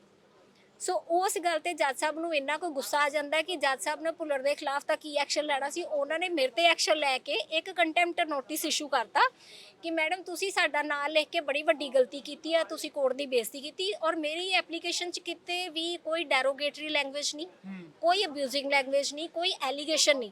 ਸਿਰਫ ਮੈਂ ਇਹ ਕਹਿ ਰਹੀ ਕਿ ਮੇਰਾ ਮੈਟਰ ਜਿਹੜਾ SC ST ਐਕਟ ਇੱਕ ਆਪਣੇ ਆਪ 'ਚ ਕਾਨੂੰਨ ਹੈ, ਉਹਦੀਆਂ ਪ੍ਰੋਵੀਜ਼ਨ ਨੂੰ ਫੋਲੋ ਕਰਦੇ ਹੋਏ ਮੇਰਾ ਮੈਟਰ ਜਿਹੜਾ ਉਹ ਔਨ ਟਾਈਮ ਜਿਹੜਾ ਟਾਈਮ ਬਾਉਂਡ ਮੈਨਰ 'ਚ ਡਿਸਾਈਡ ਕੀਤਾ ਜਾਏ, ਬਸ ਮੇਰੀ ਇੰਨੀ ਰਿਕੁਐਸਟ ਸੀ। ਔਰ ਮੈਂ ਇਹ ਕਿਹਾ ਸੀ ਵੀ ਜੇ ਨਹੀਂ ਹੁੰਦਾ ਇਹਦਾ ਮਤਲਬ ਤੁਸੀਂ ਨਹੀਂ ਕਰਨਾ, ਜੇ ਨਹੀਂ ਹੁੰਦਾ ਤਾਂ ਜੇ ਤੁਹਾਨੂੰ ਗੁੱਸਾ ਆ ਰਿਹਾ ਮੇਰੀ ਗੱਲ ਤੇ ਇਹਦਾ ਮਤਲਬ ਵੀ ਤੁਸੀਂ ਮੈਟਰ ਡਿਸਾਈਡ ਨਹੀਂ ਕਰਨਾ ਚਾਹੁੰਦੇ, ਤੁਸੀਂ ਕਹਿੰਦੇ ਹੋ ਵੀ ਮੈਟਰ ਪੈਂਡਿੰਗ ਪਿਆ ਰਹੇ। ਮੈਂ ਤਾਂ ਕਿਹਾ ਵੀ ਜੱਜ ਸਾਹਿਬ ਤੁਸੀਂ ਡਿਸਮਿਸ ਹੀ ਕਰ ਦਿਓ ਤਾਂ ਕਿ ਮੈਂ ਕੋਈ ਅਗਲੀ ਰੈਮੇਡੀ ਅਵੇਲ ਕਰ ਸਕਾਂ, ਕਿਉਂਕਿ ਜਦੋਂ ਤੱਕ ਮੈਟਰ ਪੈਂਡਿੰਗ ਹੈ ਤੁਸੀਂ ਕਿਸੇ ਵੀ ਕੋਰਟ 'ਚ ਚਲੇ ਜਾਓ, ਅਗਲੇ ਕੋਰਟ ਨੇ ਵੀ ਇਹੀ ਕਹਿਣਾ ਵੀ ਜੱਜ ਸਾਹਿਬ ਜਦ ਤੱਕ ਆਰਡਰ ਨਹੀਂ ਕਰਦੇ ਅਸੀਂ ਕੋਈ ਇਹਦੇ ਤੇ ਨਹੀਂ ਕਰ ਸਕਦੇ। ਸੁਪਰੀਮ ਕੋਰਟ ਚਲੇ ਜਾਓ ਮੈਟਰ ਰਿਮਾਂਡ ਬੈਕ ਹੋਣਾ, ਉਸ ਤੋਂ ਇਲਾਵਾ ਸੁਪਰੀਮ ਕੋਰਟ ਵੀ ਕੋਈ ਆਰਡਰ ਨਹੀਂ ਕਰ ਸਕਦਾ। ਹਾਂ ਜੇ ਕੋਈ ਡਿਸਮਿਸਲ ਆਰਡਰ ਆ ਜਾਏ ਤਾਂ ਉਹਨੂੰ ਅਸੀਂ ਚੈਲੰਜ ਕਰ ਸਕਦੇ। ਸੋ ਜੱਜ ਸਾਹਿਬ ਨੂੰ ਇੰਨਾ ਕੁ ਗੁੱਸਾ ਆਇਆ ਕਿ ਜੱਜ ਸਾਹਿਬ ਨੇ ਪਹਿਲਾਂ ਇੱਕ ਦਿਨ ਪਹਿਲਾਂ ਹੀ ਸ਼ਾਇਦ ਪੂਰੀ ਪਲੈਨਿੰਗ ਕੀਤੀ ਸੀ। ਉੱਥੇ 2 ਲੇਡੀ ਕਾਂਸਟੇਬਲਾਂ ਬੁਲਾਈਆਂ ਜਾਂਦੀਆਂ ਨੇ ਮੇਰੇ ਕੋਰਟ 'ਚ ਜਾਣ ਤੋਂ ਪਹਿਲੇ। 22 ਜੁਲਾਈ ਨੂੰ ਮੈਟਰ ਟੇਕਨ ਅਪ ਹੋਇਆ ਸੀ। 22 ਜੁਲਾਈ ਨੂੰ ਜਦੋਂ ਮੈਂ 10 ਵਜੇ ਕੋਰਟ 'ਚ ਪਹੁੰਚਦੀ ਆ, ਉੱਥੇ ਮਾਹੌਲ ਇਦਾਂ ਦਾ ਸੀ ਵੀ ਜਿਵੇਂ ਕਿ ਜੱਜ ਸਾਹਿਬ ਨੇ ਅੱਜ ਹੀ ਆਰਡਰ ਕਰਕੇ ਮੈਨੂੰ ਜੇਲ੍ਹ 'ਚ ਪਾਣਾ ਹੋਵੇ। 2 ਪੁਲਿਸ ਮੁਲਾਜ਼ਮਾਂ ਬੁਲਾਈਆਂ ਜਾਂਦੀਆਂ ਨੇ, 1 ਪੁਲਿਸ ਵਾਲਾ ਬੁਲਾਇਆ ਜਾਂਦਾ ਹੈ। ਉਸ ਤੋਂ ਇਲਾਵਾ ਬਾਰ ਕੌਂਸਲ ਦਾ ਮੈਂਬਰ ਉੱਥੇ ਮੌਜੂਦ ਹੁੰਦਾ ਹੈ, ਬਾਰ ਐਸੋਸੀਏਸ਼ਨ ਦਾ ਟ੍ਰੈਜਰਰ ਤੇ ਜੁਆਇੰਟ ਸੈਕਟਰੀ ਉੱਥੇ ਬੈਠਦੇ ਨੇ। ਔਰ ਮੈਨੂੰ ਇਸ ਤਰੀਕੇ ਨਾਲ ਦੇਖਿਆ ਜਾਂਦਾ ਕਿ ਜਿਸ ਤਰ੍ਹਾਂ ਪਤਾ ਨਹੀਂ ਮੈਂ ਬੌਰਨ ਕ੍ਰਿਮੀਨਲ ਆ। ਜੱਜ ਸਾਹਿਬ ਮੈਨੂੰ ਕਹਿੰਦੇ ਨੇ ਮੈਡਮ ਤੁਹਾਨੂੰ ਪਤਾ ਤੁਸੀਂ ਇੰਗਲਿਸ਼ 'ਚ ਬੋਲਦੇ ਨੇ, ਉਹ ਐਕਚੁਅਲੀ ਪੰਜਾਬੀ ਨਹੀਂ ਬੋਲਦੇ। ਮੈਨੂੰ ਕਹਿੰਦੇ ਕਿ ਮੈਡਮ ਇੱਕ ਦਿਨ ਮੇਰਾ ਮੈਟਰ ਲੱਗਾ ਸੀ, ਮੈਂ ਪੰਜਾਬੀ ਬੋਲਤੀ ਤੇ ਜੱਜ ਸਾਹਿਬ ਕਹਿੰਦੇ ਵੀ madam you are appearing before high court not tehsildar. ਮੈਂ ਉਹ ਕੰਡੈਮ ਵੀ ਕੀਤੇ ਹੋਏ ਕਮੈਂਟਸ। ਅੱਛਾ ਜੀ, ਇਹ ਮੈਂ ਦਿਖਾ ਵੀ ਦਿੰਦੀ। ਉਹ ਕਮੈਂਟਸ ਮੈਂ ਕੰਡੈਮ ਵੀ ਕੀਤੇ ਬਿਕੋਜ਼ ਅਸੀਂ ਪੰਜਾਬ 'ਚ ਰਹਿ ਰਹੇ ਹਾਂ ਔਰ ਮੈਨੂੰ ਲੱਗਦਾ ਵੀ ਪੰਜਾਬੀ ਬੋਲਣਾ ਕੋਈ ਕ੍ਰਾਈਮ ਨਹੀਂ ਆ ਔਰ ਰੀਜਨਲ ਲੈਂਗੁਏਜ ਬੋਲਣਾ। ਇਹ ਜੱਜ ਸਾਹਿਬ ਦੇ ਮੈਂ ਕਮੈਂਟ ਵੀ ਜਿਹੜੇ ਨੇ ਕੰਡੈਮ ਕੀਤੇ ਹੋਏ ਨੇ ਇਹਦੇ 'ਚ। ਨਹੀਂ ਉਹਨਾਂ ਨੂੰ ਇਸ ਗੱਲ ਦੀ ਖੇਚ ਤਾਂ ਨਹੀਂ ਆ ਗਈ ਵੀ ਜਿੱਥੇ ਵੀ ਜਾਂਦੇ ਨੇ ਜਿਹੜੀ ਵੀ ਪਾਰਟੀ ਨੂੰ ਵਿੱਚ ਪਾਰਟੀ ਬਣਾ ਲੈਂਦੇ ਨੇ, ਮਤਲਬ ਇੰਨਾ ਮਸਲਾ ਕੰਪਲਿਕੇਟਡ ਕਿਵੇਂ ਹੋ ਗਿਆ? ਜੱਜ ਸਾਹਿਬ ਗੁਰਪ੍ਰੀਤ ਸਿੰਘ ਭੁੱਲਰ ਜੱਜ ਸਾਹਿਬ ਨੇ ਸਿਰਫ ਇੱਕ ਆਰਡਰ 'ਚ ਨਹੀਂ, ਮੇਰਾ ਕਲਾਇੰਟ ਕੇਸ ਲੱਗਦਾ ਇਹਨਾਂ ਕੋਲ 25 ਤਰੀਕ ਨੂੰ। ਜੱਜ ਸਾਹਿਬ ਨੇ ਨੋਟਿਸ ਇਸ਼ੂ ਕਰਤਾ ਸੀ, ਬਾਹਰ ਆ ਗਏ। ਫਿਰ ਜੱਜ ਸਾਹਿਬ ਨੂੰ ਗੁੱਸਾ ਇੰਨਾ ਕਿਹਾ ਕਿ ਜੱਜ ਸਾਹਿਬ ਨੇ 25 ਤਰੀਕ ਨੂੰ ਇੱਕ ਕਲਾਇੰਟ ਕੇਸ ਆਂਦਾ ਜਿਹਦੇ 'ਚ ਮੈਂ ਆਪ ਅਪੀਅਰ ਨਹੀਂ ਹੋਈ। ਮੈਂ ਕਿਸੇ ਹੋਰ ਵਕੀਲ ਨੂੰ ਕਿਹਾ ਵੀ ਤੁਸੀਂ ਪੇਸ਼ ਹੋ ਜਾਓ। ਜੱਜ ਸਾਹਿਬ ਕਹਿੰਦੇ ਵੀ ਤੁਹਾਡੇ ਆਰਗੂਮੈਂਟ ਮੈਂ ਨਹੀਂ ਸੁਣਨੇ, ਤੁਹਾਡੇ ਵਕਾਲਤਨਾਮੇ ਤੇ ਸਾਈਨ ਨਹੀਂ ਆ, ਬਟ ਯੂਜ਼ਲੀ ਅਸੀਂ ਚਲੇ ਜਾਂਦੇ ਇੱਕ ਦੂਜੇ ਦੇ ਕੇਸ ਤੇ। ਕਈ ਕੇਸਾਂ 'ਚ ਮੈਂ ਅਪੀਅਰ ਹੋਈ ਹਾਂ ਜਿੱਥੇ ਮੇਰੇ ਵਕਾਲਤਨਾਮੇ ਤੇ ਸਾਈਨ ਨਹੀਂ, ਪਰ ਕਿਸੇ ਵੀ ਜੱਜ ਸਾਹਿਬ ਨੇ ਅੱਜ ਤੱਕ ਕੋਈ ਆਬਜੈਕਸ਼ਨ ਨਹੀਂ ਕੀਤਾ। ਤੇ ਜੱਜ ਸਾਹਿਬ ਕਹਿੰਦੇ ਮੈਂ ਤੁਹਾਡੇ ਆਰਗੂਮੈਂਟ ਨਹੀਂ ਸੁਣਨੇ, ਤੁਹਾਡੇ ਵਕਾਲਤਨਾਮੇ ਤੇ ਸਾਈਨ ਨਹੀਂ, ਕਾਲ ਦਾ ਮੈਡਮ। ਤੇ ਮੈਂ ਜਦੋਂ ਕੋਰਟ 'ਚ ਜਾਣੀ, ਮੈਂ ਜੱਜ ਸਾਹਿਬ ਨੂੰ ਇੱਕ ਹੈਂਡ ਰਿਟਨ ਨੋਟ ਦਿੱਤਾ ਕਿ ਜੱਜ ਸਾਹਿਬ I am not comfortable to appear before you because the matter which is happened on 22 of July. ਤੇ ਮੈਂ ਕਿਹਾ ਜੀ ਤੁਸੀਂ ਮੇਰੇ ਕੋਲੀਗ ਨੂੰ ਆਰਗੂ ਕਰਨ ਦਿਓ। ਤੇ ਇਹਨਾਂ ਨੇ ਉਹਨੂੰ ਬੰਦੇ ਨੂੰ ਕਹਿਤਾ ਜਿਹੜਾ ਕੋਰਟ 'ਚ ਹੁੰਦਾ ਹੈ, ਉਹਨੂੰ ਕਹਿੰਦਾ ਜੀ ਤੂੰ ਕੋਈ ਨੋਟ ਨਹੀਂ ਲੈਣਾ, ਜਿਸ ਤਰ੍ਹਾਂ ਆਪਾਂ ਕੋਈ ਪਰਚੀ ਅੱਗੇ ਭੇਜਦੇ ਆ। ਉਹ ਕਹਿੰਦਾ ਜੀ ਡੋਂਟ ਐਕਸੈਪਟ ਦਾ ਨੋਟ। ਤੇ ਅਸੀਂ ਬਾਹਰ ਆ ਜਾਂਦੇ ਹਾਂ। ਉਸ ਤੋਂ ਬਾਅਦ ਮੈਨੂੰ ਪਤਾ ਲੱਗਦਾ ਵੀ ਜੱਜ ਸਾਹਿਬ ਕੋਰਟ ਛੱਡ ਕੇ ਚਲੇ ਗਏ। ਵੀ ਜੱਜ ਸਾਹਿਬ ਦਾ ਗੁੱਸਾ ਦੇਖੋ, ਮੈਂ ਤਾਂ ਬਾਹਰ ਆ ਗਈ, ਮੈਂ ਕੋਈ ਆਬਜੈਕਸ਼ਨ ਨਹੀਂ ਕੀਤਾ, ਪਰ ਜੱਜ ਸਾਹਿਬ ਕੋਰਟ ਛੱਡ ਕੇ ਚਲੇ ਗਏ। ਫਿਰ ਮੈਨੂੰ ਬਾਹਰ ਵਾਲੇ ਕਹਿੰਦੇ ਨੇ ਜੀ ਮੈਡਮ ਤੁਹਾਡੇ ਕਰਕੇ ਕਿੰਨੇ ਵਕੀਲਾਂ ਦੇ ਮਸਲੇ ਖਰਾਬ ਹੋ ਗਏ ਕਿ ਜੱਜ ਸਾਹਿਬ ਤਾਂ ਉੱਠ ਕੇ ਚਲੇ ਗਏ। ਫਿਰ ਜੱਜ ਸਾਹਿਬ ਨੇ ਕੀ ਕੀਤਾ ਵੀ ਆ ਇੱਕ ਮੇਰਾ ਮੈਟਰ ਲੱਗਦਾ ਜਿਹਦੇ 'ਚ ਫਿਰ ਜੱਜ ਸਾਹਿਬ ਲਿਖ ਦਿੰਦੇ ਨੇ ਵੀ ਮੈਡਮ ਤੇ ਕੰਟੈਂਪਟ ਇਸ਼ੂ ਹੈ। ਔਰ ਉਸ ਕੰਟੈਂਪਟ ਦਾ ਫਾਇਦਾ ਕੌਣ ਲੈਂਦਾ ਹੈ? ਗੁਰਪ੍ਰੀਤ ਸਿੰਘ ਭੁੱਲਰ। ਇਹਨਾਂ ਦੇ ਖਿਲਾਫ ਸਸਪੈਂਸ਼ਨ ਕੇਸ ਚੱਲ ਰਿਹਾ, ਮੈਂ ਸਸਪੈਂਸ਼ਨ ਵੀ ਪਾਈ ਹੋਈ ਇਹਨਾਂ ਦੀ ਵੀ ਇਹਨਾਂ ਨੂੰ ਸਸਪੈਂਡ ਕੀਤਾ ਜਾਏ। ਉਸ ਨੋਟਿਸ ਦਾ ਫਾਇਦਾ ਲੈਂਦੇ ਨੇ ਮੈਡਮ ਅਮਰਜੋਤ ਪੱਟੀ ਦੇ ਕੋਲ ਉਹ ਕੇਸ ਚੱਲ ਰਿਹਾ, ਉਹਦੇ ਵਿੱਚ ਇਹ ਲਾਉਂਦੇ ਨੇ ਡਾਕੂਮੈਂਟ ਨਾਲ ਕਿ ਮੈਡਮ ਤੇ ਤਾਂ ਫਲਾਣੀ ਕੋਰਟ ਨੇ ਕੰਟੈਂਪਟ ਲਾਈ ਹੋਈ ਹੈ ਤੇ ਮੈਡਮ ਸਾਡੇ ਖਿਲਾਫ ਕੀ ਕੇਸ ਲੜਨਗੇ। ਸੋ ਮਸਲਾ ਇਹ ਕਿ ਜਿੱਥੇ ਰਸੂਖਦਾਰ ਬੰਦਾ ਆ ਗਿਆ, ਹੁਣ ਗੁਰਪ੍ਰੀਤ ਸਿੰਘ ਭੁੱਲਰ 250 ਕਰੋੜ ਦੀ ਪ੍ਰਾਪਰਟੀ ਦਾ ਮਾਲਿਕ। ਔਰ ਕੁਐਸਚਨ ਇਹ ਹੈ ਕਿ 3 ਬੰਦੇ IPS ਰਹੇ ਨੇ ਇਹਨਾਂ ਦੇ ਘਰ 'ਚ, ਇਹਨਾਂ ਦੇ ਦਾਦਾ ਜੀ, ਇਹਨਾਂ ਦੇ ਫਾਦਰ ਸਾਹਿਬ ਔਰ ਗੁਰਪ੍ਰੀਤ ਸਿੰਘ ਭੁੱਲਰ ਜੀ ਆਪ। ਇਹਨਾਂ ਕੋਲ 250 ਕਰੋੜ ਦੀ ਪ੍ਰਾਪਰਟੀ ਕਿਵੇਂ ਆਈ? IPS ਦੀ ਸੈਲਰੀ ਕਿੰਨੀ ਹੁੰਦੀ ਹੈ? IPS ਦੀ ਸੈਲਰੀ 'ਚ ਖਰਚੇ ਕੱਢ ਰਹੇ ਨੇ ਜਾਂ 250 ਕਰੋੜ ਦੀ ਪ੍ਰਾਪਰਟੀ ਬਣਾ ਰਹੇ ਨੇ? ਹੁਣ ਜਦੋਂ ਰਸੂਖਦਾਰ ਬੰਦੇ ਦੇ ਕੇਸ ਆਇਆ ਤਾਂ ਸਾਰਾ ਲਾਅ ਹੀ ਚੇਂਜ ਹੋ ਜਾਂਦਾ ਹੈ। ਹੁਣ ਇੱਕ ਹਾਈ ਕੋਰਟ ਦੀ ਜਜਮੈਂਟ ਹੈ ਜਿਹਦੇ 'ਚ ਇਹ ਕਿਹਾ ਜਾਂਦਾ ਹੈ ਕਿ ਲਲਿਤਾ ਕੁਮਾਰੀ ਜਜਮੈਂਟ ਦਾ ਵਾਇਓਲੇਸ਼ਨ ਅਗਰ ਪੁਲਿਸ ਵੀ ਕਰ ਰਹੀ ਹੈ ਤਾਂ ਦੇ ਆਰ ਕੰਡੈਮਨਰ, ਉਹਨਾਂ ਦੇ ਖਿਲਾਫ ਵੀ ਕੰਟੈਂਪਟ ਹੈ। ਔਰ ਇਹ ਜਜਮੈਂਟ ਮੇਰੇ ਤੇ ਲਾਗੂ ਨਹੀਂ ਹੋ ਰਹੀ। ਮੇਰੇ ਕੇਸ 'ਚ ਜਦੋਂ ਅਸੀਂ ਪਰਚਾ ਦਰਜ ਕਰਾਉਣ ਦੀ ਗੱਲ ਕਰਦੇ ਆ ਤੇ ਕਹਿੰਦੇ ਪਰਚੇ ਦੀ ਰਿਕੁਆਇਰਮੈਂਟ ਹੀ ਨਹੀਂ, ਤੁਸੀਂ ਆਪਣੇ ਐਲੀਗੇਸ਼ਨ ਵਿਡਰਾਅ ਕਰੋ। ਜੇ ਐਲੀਗੇਸ਼ਨ ਵਿਡਰਾਅ ਨਹੀਂ ਕਰਦੇ ਅਸੀਂ ਤੁਹਾਡੇ ਤੇ ਕੰਟੈਂਪਟ ਲਾਵਾਂਗੇ। ਹੁਣ ਅੱਜ ਮੈਂ ਉਹ ਕੰਟੈਂਪਟ ਚੈਲੰਜ ਕੀਤੀ ਔਰ ਚੀਫ ਸਾਹਿਬ ਦੇ ਮੈਟਰ ਲੱਗਿਆ ਸੀ, ਉਹਦੇ 'ਚ ਸਾਨੂੰ ਐਡਜਰਨ ਹੋ ਗਿਆ ਮੈਟਰ ਕਿਉਂਕਿ ਕੁਝ ਹੋਰ ਜਜਮੈਂਟਸ ਦੀ ਰਿਕੁਆਇਰਮੈਂਟ ਸੀ ਜੋ ਜੱਜ ਸਾਹਿਬ ਨੇ ਕਹੀ। ਮੈਨੂੰ ਇੱਕ ਗੱਲ ਨਹੀਂ ਸਮਝ ਲੱਗੀ, ਇਹ ਤੁਹਾਡਾ ਪਰਿਵਾਰਕ ਮਸਲਾ, ਤੁਹਾਡਾ ਡਿਵੋਰਸ ਦਾ ਮਸਲਾ, ਇਹ ਮਸਲਾ ਚੱਲਦਾ ਗੁਰਪ੍ਰੀਤ ਸਿੰਘ ਭੁੱਲਰ, ਹਾਈ ਕੋਰਟ ਦੇ ਜੱਜਸ, ਉਹ ਯੂਟਿਊਬਰ, ਇਹ ਮਤਲਬ ਬਣ ਕੀ ਗਿਆ ਹੈ? ਇਹ ਕਿਵੇਂ ਇਨਵੋਲਵ ਹੋ ਗਏ ਵਿੱਚ ਇਹ ਸਾਰੀਆਂ ਚੀਜ਼ਾਂ? ਮਤਲਬ ਉਹ ਠੀਕ ਹੈ, ਲੋਕਾਂ ਦੇ ਤਲਾਕ ਹੁੰਦੇ ਨੇ, ਲੋਕਾਂ ਦੀਆਂ ਮੈਰਿਜਸ ਦੇ ਡਿਸਪਿਊਟ ਹੁੰਦੇ ਨੇ, ਮਤਲਬ ਠੀਕ ਹੈ, ਉਹਦੇ ਵਿੱਚ ਡੌਰੀ ਦਾ ਕੇਸ ਹੁੰਦਾ ਹੈ ਜਾਂ ਬੜੇ ਸੋਸਾਇਟੀ ਦੇ ਵਿੱਚ ਬੜਾ ਕੁਝ ਚੱਲ ਰਿਹਾ ਹੈ। ਪਰ ਦੇਖਿਆ ਇਹ ਕੇਸ ਦੇ ਵਿੱਚ ਮਤਲਬ Gurpreet Singh Bhullar commissioner of police, ਤੁਸੀਂ ਉਹਨਾਂ ਦਾ ਸਸਪੈਂਸ਼ਨ ਲਈ ਕੇਸ ਕਰਿਆ ਹੋਇਆ ਹੈ, ਤੁਸੀਂ ਜੱਜ ਸਾਹਿਬ ਨੂੰ ਵੀ ਪਾਰਟੀ ਬਣਾਉਣ ਦੀ ਗੱਲ ਕਰਦੇ ਹੋ, ਮਤਲਬ ਇਹ ਚੀਜ਼ਾਂ ਕੰਪਲਿਕੇਟਡ ਕਿਵੇਂ ਹੋ ਗਈਆਂ ਇੰਨੀਆਂ? ਕੰਪਲਿਕੇਟਡ ਇਦਾਂ ਹੋ ਗਿਆ ਕਿ ਅਸੀਂ ਬਾਏ ਪ੍ਰੋਸੈਸ ਚੱਲਦੇ ਗਏ। ਹੁਣ ਜਦੋਂ ਬੰਦਾ ਆਪਣੇ ਪਰਿਵਾਰ ਤੋਂ ਦੁਖੀ ਹੁੰਦਾ ਹੈ, ਤੁਸੀਂ ਪਰਿਵਾਰ ਕਹਿ ਰਹੇ ਹੋ, ਖੈਰ ਮੈਂ ਤਾਂ ਉਹਨੂੰ ਪਰਿਵਾਰ ਨਹੀਂ ਮੰਨਦੀ, ਕਿਉਂਕਿ ਜਿਹੜਾ ਬੰਦਾ ਆਪਣੀ ਜਨਾਨੀ ਨੂੰ ਦੂਜਿਆਂ ਤੋਂ ਐਕਸਪਲੋਇਟ ਕਰਾ ਰਿਹਾ ਉਹ ਪਰਿਵਾਰ ਤਾਂ ਨਹੀਂ ਹੋ ਸਕਦਾ। ਪਰ ਚਲੋ, ਜਿਹੜੇ ਵੀ ਬੰਦੇ ਨਾਲ ਮੇਰੀ ਮੈਰਿਜ ਹੋਈ ਸੀ, ਉਹਨੇ ਜਦੋਂ ਮੈਨੂੰ ਐਕਸਪਲੋਇਟ ਕੀਤਾ ਤੇ ਮੇਰੇ ਕੋਲ ਇੱਕੋ ਇੱਕ ਆਪਸ਼ਨ ਸੀ, ਪੁਲਿਸ ਕੋਲ ਜਾ ਕੇ ਪਰਚਾ ਦਰਜ ਕਰਾਉਣ ਦੀ। ਅਸੀਂ ਪੁਲਿਸ ਪ੍ਰਸ਼ਾਸਨ ਕੋਲ ਗਏ, ਪਰ ਪੁਲਿਸ ਸ਼ਾਇਦ ਕਹਿ ਲਓ ਵੀ ਕੰਪਰੋਮਾਈਜ਼ ਹੋ ਗਈ, ਜਾਂ ਜੋ ਵੀ ਤੁਸੀਂ ਵਧੀਆ ਸਮਝੋ ਇਹ ਤੇ ਹੈ ਨਾ, ਆਪਣਾ ਓਪੀਨੀਅਨ। ਪੁਲਿਸ ਨੇ ਸਾਡੀ ਸੁਣਵਾਈ ਨਹੀਂ ਕੀਤੀ। ਹੁਣ ਪੁਲਿਸ ਤੋਂ ਬਾਅਦ ਸਾਡੇ ਕੋਲ ਇੱਕੋ ਹੀ ਰੁਖ ਸੀਗਾ, ਉਹ ਸੀ ਕੋਰਟ ਦਾ। ਜਦੋਂ ਅਸੀਂ ਕੋਰਟ 'ਚ ਜਾਂਦੇ ਆ ਤੇ ਕੋਰਟ 'ਚ ਸਾਨੂੰ ਕਿਹਾ ਜਾਂਦਾ ਵੀ ਤੁਸੀਂ ਰਸੂਖਦਾਰ ਬੰਦੇ ਦੇ ਖਿਲਾਫ ਐਲੀਗੇਸ਼ਨ ਵਿਡਰਾ ਕਰੋ। ਇਹ ਕਿੱਦਾਂ ਪੋਸੀਬਲ ਹੈ? ਜਿਹੜੇ ਬੰਦੇ ਨੇ 10 ਸਾਲ ਇੰਨੇ ਕਸ਼ਟ ਝੱਲੇ ਹੋਣ, ਇਸ ਪ੍ਰੋਫੈਸ਼ਨ 'ਚ ਆ ਕੇ ਵੀ ਉਸ ਬੰਦੇ ਨੇ ਮੈਨੂੰ ਸੁੱਖ ਦਾ ਸਾਹ ਨਹੀਂ ਲੈਣ ਦਿੱਤਾ, ਮੈਂ ਐਲੀਗੇਸ਼ਨ ਕਿਵੇਂ ਵਿਡਰਾ ਕਰ ਲਾਂ? ਜਾਂ ਤਾਂ ਭੁੱਲਰ ਸਾਹਿਬ ਪਰਚਾ ਦਰਜ ਕਰ ਦੇਣ ਤੇ ਮੈਨੂੰ ਇਨਸਾਫ ਦੇਣ, ਤੇ ਮੈਂ ਜੋ ਇਹਨਾਂ ਦੇ ਖਿਲਾਫ ਐਲੀਗੇਸ਼ਨ ਲਾਏ ਮੈਂ ਵਿਡਰਾ। ਮੇਰਾ ਐਲੀਗੇਸ਼ਨ ਤਾਂ ਇਹੀ ਹੈ ਵੀ ਪਰਚਾ ਦਰਜ ਨਹੀਂ ਹੋ ਰਿਹਾ, ਉਹ ਪਰਚਾ ਦਰਜ ਕਰ ਦੇਣ, ਸਾਡੀ ਲੜਾਈ ਖਤਮ ਹੁੰਦੀ ਹੈ। ਪਰ ਕੀ ਕੋਰਟ ਮੈਨੂੰ ਪ੍ਰੈਸ਼ਰਾਈਜ਼ ਕਰ ਸਕਦੀ ਹੈ ਵੀ ਤੁਸੀਂ ਉਸ ਪੁਲਿਸ ਆਫੀਸਰ ਦੇ ਖਿਲਾਫ ਐਲੀਗੇਸ਼ਨ ਵਿਡਰਾ ਕਰੋ ਜਿਹੜਾ ਤੁਹਾਡੀ ਸੁਣਵਾਈ ਨਹੀਂ ਕਰ ਰਿਹਾ, ਜਿਹੜਾ ਤੁਹਾਨੂੰ ਘਰ 'ਚ ਅਰੈਸਟ ਕਰਾ ਰਿਹਾ, ਜਿਹੜਾ ਤੁਹਾਡੇ ਐਕਸੀਡੈਂਟ ਕਰਵਾ ਰਿਹਾ, ਜਿਹੜਾ ਮੇਰੀ ਰੇਕੀ ਕਰਵਾ ਰਿਹਾ? ਜਨਾਬ, ਮੈਂ ਇੱਥੋਂ ਜਦੋਂ ਬਾਹਰ ਨਿਕਲਦੀ ਆ ਨਾ, 4 ਬੰਦੇ ਮੈਨੂੰ ਫੋਲੋ ਕਰਦੇ ਨੇ, ਔਰ ਅਸੀਂ ਇੱਕ ਇੱਕ ਚੀਜ਼ ਕੈਪਚਰ ਕਰਕੇ ਕੋਰਟ 'ਚ ਨਹੀਂ ਦੇ ਸਕਦੇ। I am a normal human being. ਮੇਰੇ ਲਈ ਕਿਵੇਂ ਪੋਸੀਬਲ ਹੈ ਵੀ ਜੇ 4 ਬੰਦੇ ਮੈਨੂੰ ਕਿਤੇ ਕਿਤੇ ਖੜੇ ਹੋ ਕੇ ਫੋਲੋ ਕਰ ਰਹੇ ਨੇ ਤੇ ਮੈਂ ਉਹਨਾਂ ਸਾਰਿਆਂ ਦੀ ਵੀਡੀਓ ਬਣਾ ਕੇ ਕੋਰਟ 'ਚ ਦੇ ਦਾਂ? ਪੋਸੀਬਲ ਹੈ? ਮੇਰੇ ਘਰ ਦੇ ਐਡਰੈਸ ਪੁੱਛੇ ਜਾਂਦੇ ਨੇ, ਮੈਨੂੰ ਉਹਨਾਂ ਨੰਬਰਾਂ ਤੋਂ ਕਾਲ ਆਉਂਦੀ ਜਿਨ੍ਹਾਂ ਨਾਲ ਮੇਰਾ ਕੋਈ ਸਰੋਕਾਰ ਨਹੀਂ। ਉਹ ਬੰਦੇ ਜਾ ਕੇ ਮੇਰੇ ਖਿਲਾਫ ਕੰਪਲੇਂਟਾਂ ਦੇ ਕੇ ਕਹਿੰਦੇ ਮੈਡਮ ਨੇ ਸਾਨੂੰ ਧਮਕੀ ਦਿੱਤੀ। ਧਮਕੀ ਕਿੱਥੇ ਦਿੱਤੀ? ਫੋਨ ਤੇ ਦਿੱਤੀ, ਮਿਲ ਕੇ ਦਿੱਤੀ, ਤੁਹਾਡੇ ਘਰ ਆ ਕੇ ਦਿੱਤੀ। ਤੁਸੀਂ ਕੋਈ ਐਵੀਡੈਂਸ ਦਿਓ। ਕੋਈ ਐਵੀਡੈਂਸ ਨਹੀਂ, ਔਰ ਮੇਰੇ ਖਿਲਾਫ ਕੰਪਲੇਂਟ ਦਰਜ ਹੋ ਜਾਂਦੀ ਹੈ। ਮੈਂ ਨਾ ਇੱਕ ਤੁਹਾਨੂੰ ਪਰਸਨਲ ਸਵਾਲ ਪੁੱਛਣਾ, ਤੁਸੀਂ ਜਵਾਬ ਦੇਣਾ, ਤੁਹਾਨੂੰ ਠੀਕ ਲੱਗਦਾ ਤਾਂ ਦਿਓ, ਨਹੀਂ ਤੁਹਾਡੀ ਮਰਜ਼ੀ ਹੈ। ਤੁਹਾਡੀ ਮੈਰਿਜ ਹੁੰਦੀ ਹੈ, ਤੁਸੀਂ ਜਿਵੇਂ ਆਫ ਕੈਮਰਾ ਦੱਸਿਆ ਵੀ ਚਲੋ ਤੁਹਾਡੀ ਲਵ ਮੈਰਿਜ ਸੀਗੀ। ਅਕਸਰ ਚਲੋ ਆਪਾਂ ਦੇਖਦੇ ਹਾਂ ਵੀ ਇੱਕ ਕੋਈ ਮੈਰਿਜ ਵਰਕ ਕਰਦੀ ਹੈ, ਕਈ ਰਿਸ਼ਤੇ ਨਹੀਂ ਵਰਕ ਕਰਦੇ ਹੈਗੇ, ਤਾਂ ਉਹਦੇ ਵਿੱਚ ਪਹਿਲਾਂ ਇਹ ਹੁੰਦਾ ਵੀ ਠੀਕ ਹੈ, ਕਈ ਵਾਰ ਤਾਂ ਮਿਊਚੁਅਲ ਅੰਡਰਸਟੈਂਡਿੰਗ ਦੇ ਨਾਲ ਡਾਈਵੋਰਸ ਫਾਈਲ ਕਰ ਦਿੱਤਾ ਜਾਂਦਾ, ਲੈ ਲਿਆ ਜਾਂਦਾ, ਜਾਂ ਫਿਰ ਜੇ ਜਦੀ ਨਹੀਂ ਸਹਿਮਤੀ ਬਣਦੀ ਤਾਂ ਕੋਰਟ ਦੇ ਵਿੱਚ ਜਾ ਕੇ ਆਪਾਂ ਡਾਈਵੋਰਸ ਫਾਈਲ ਕਰਦੇ ਹਾਂ। ਇਹ ਇੰਨੀ ਸਿਚੁਏਸ਼ਨ ਖਰਾਬ ਕਿਵੇਂ ਹੋਈ? ਇਹ ਰਿਸ਼ਤਾ ਤੁਹਾਡਾ ਇੰਨਾ ਮਤਲਬ ਕੰਪਲਿਕੇਟਡ ਕਿਵੇਂ ਹੋ ਗਿਆ? ਗੱਲ ਪਰਚਿਆਂ ਤੱਕ ਕਿਵੇਂ ਪਹੁੰਚ ਗਈ? ਮਤਲਬ ਡਾਈਵੋਰਸ ਵੱਲ ਜਾਂਦੀ ਜਾਂਦੀ ਇਹ ਸੈਕਸ਼ੂਅਲ ਵਾਇਲੇਸ਼ਨ ਵੱਲ ਜਾਂ ਡੋਮੈਸਟਿਕ ਵਾਇਲੈਂਸ ਜਾਂ ਜੋ ਵੀ ਤੁਸੀਂ ਚੀਜ਼ਾਂ ਦੱਸੀਆਂ ਨੇ, ਇਹ ਉਧਰਲੇ ਪਾਸੇ ਨੂੰ ਕਿਵੇਂ ਡਾਇਵਰਟ ਹੋ? ਸਰ, ਈਗੋ ਕਲੈਸ਼ ਕਹਿ ਸਕਦੇ ਹੋ ਵੀ। ਮੈਂ ਤਾਂ ਇੱਕ ਬੜਾ ਨਾਰਮਲ ਤਰੀਕੇ ਨਾਲ ਮੈਰਿਜ ਕੀਤੀ ਸੀ, ਔਰ ਘਰਦਿਆਂ ਦੀ ਸਹਿਮਤੀ ਨਾਲ ਮੈਰਿਜ ਹੋਈ ਸੀ। ਇਹ ਨਹੀਂ ਵੀ ਮੈਂ ਕੋਈ ਘਰੋਂ ਭੱਜ ਕੇ ਮੈਰਿਜ ਕੀਤੀ ਹੋਵੇ। ਜਦੋਂ ਅਸੀਂ ਲਿਵਿੰਗ 'ਚ ਸੀ ਉਦੋਂ ਵੀ ਘਰਦਿਆਂ ਨੂੰ ਸਾਰਾ ਕੁਝ ਪਤਾ ਸੀ, ਮੇਰੀ ਫੈਮਿਲੀ ਨੂੰ ਤਾਂ ਐਟਲੀਸਟ ਪਤਾ ਹੀ ਸੀ। ਔਰ ਇਹਦੀ ਫੈਮਿਲੀ, ਜਿਹੜਾ ਬੰਦਾ 3-3 ਵਜੇ ਤੱਕ ਘਰ ਨਹੀਂ ਜਾ ਰਿਹਾ, ਮਦਰ ਨੂੰ ਪੁੱਛਣਾ ਚਾਹੀਦਾ ਸੀ ਵੀ ਬੰਦਾ ਕਿੱਥੇ ਹੈ। ਇਹਦਾ ਮਤਲਬ ਵੀ ਤੁਹਾਨੂੰ ਘਰੇ ਪਤਾ ਹੀ ਸੀ ਵੀ ਬੰਦਾ ਕਿੱਥੇ ਹੈ ਨਾ। ਤੇ ਸਾਰਾ ਕੁਝ ਪਰਿਵਾਰ ਦੀ ਸਹਿਮਤੀ ਨਾਲ ਹੀ ਹੁੰਦਾ ਹੈ। ਇਨਫੈਕਟ ਜੀ ਜਿੱਦਣ ਮੈਰਿਜ ਵੀ ਹੁੰਦੀ ਹੈ, ਮੈਰਿਜ ਆਰੀਆ ਸਮਾਜ ਮੰਦਿਰ 'ਚ ਹੋਈ, ਕਿਉਂਕਿ ਵਿੱਚ ਇਹਨਾਂ ਨੇ ਡਿਸਪਿਊਟ ਇਹ ਰੇਜ਼ ਕਰਤਾ ਵੀ ਜਦੋਂ ਫੈਮਿਲੀ ਨੂੰ ਮਿਲਣ ਦਾ ਟਾਈਮ ਆਉਂਦਾ, ਮੈਂ ਅੰਮ੍ਰਿਤਸਰ ਜਾਂਦੀ ਹਾਂ, ਇਹਨਾਂ ਨੇ ਟਾਈਮ ਦਿੱਤਾ ਸੀ। ਜਦੋਂ ਮੈਂ ਅੰਮ੍ਰਿਤਸਰ ਗਈ ਤਾਂ ਇਹ ਉੱਥੇ ਨਹੀਂ ਪਹੁੰਚੇ।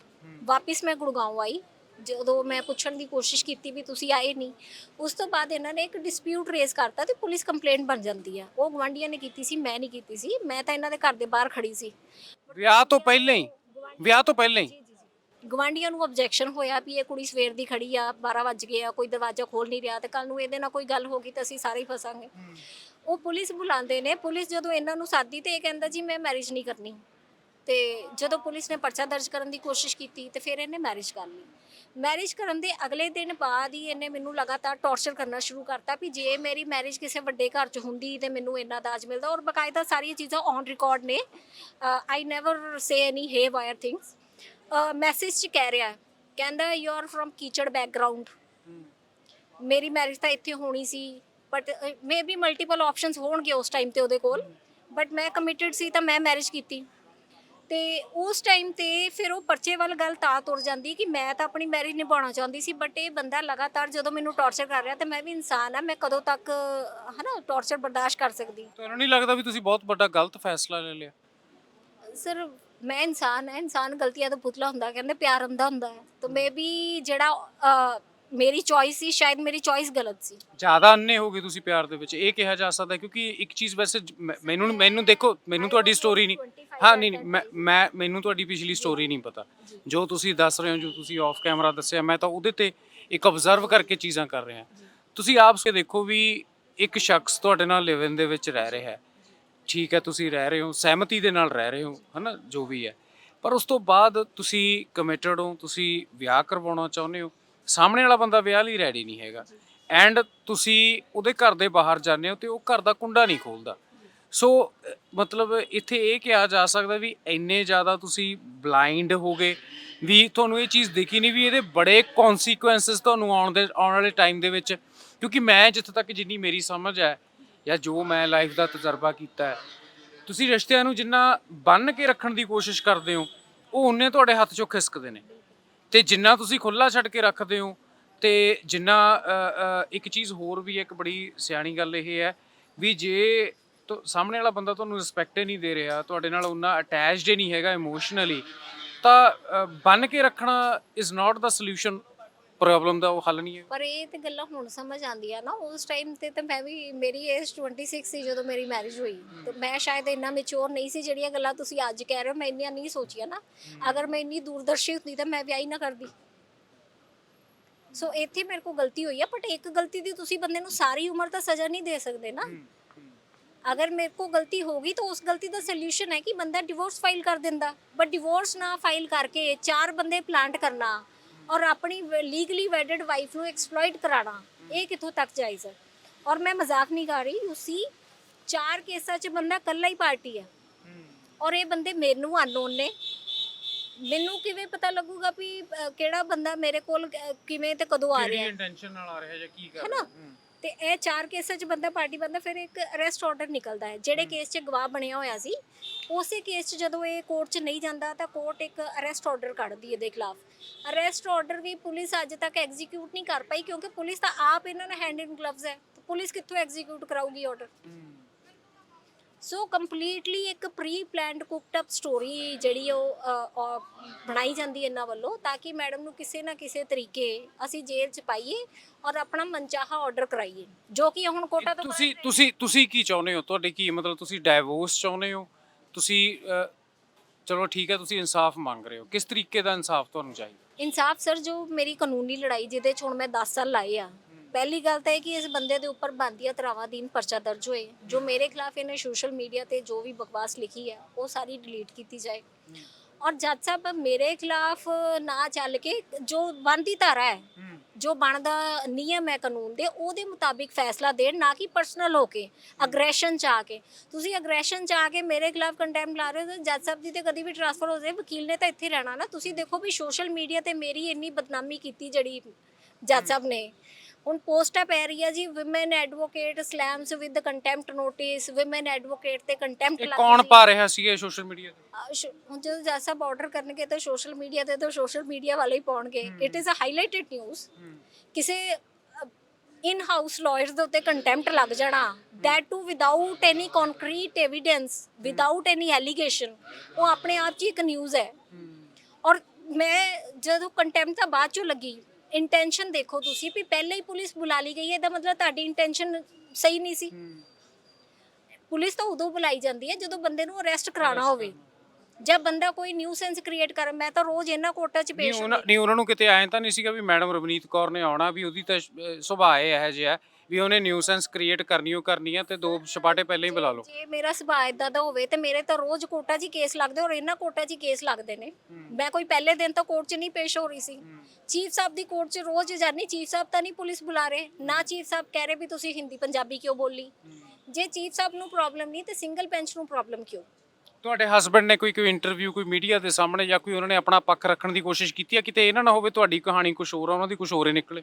ਮੇਰੇ ਨੌਲੇਜ 'ਚ ਨਹੀਂ ਹੈ, ਬਟ ਉਹ ਜਿਹੜੀ ਯੂਟਿਊਬਰ ਨੇ ਵੀਡੀਓ ਪਾਈ ਹੈ ਉਹਦੇ 'ਚ ਅਗਰ ਤੁਸੀਂ ਸੁਣੋ ਤਾਂ ਉਹ ਸਿਰਫ ਹਸਬੈਂਡ ਦਾ ਪੱਖ ਹੀ ਰੱਖ ਰਹੀ ਹੈ।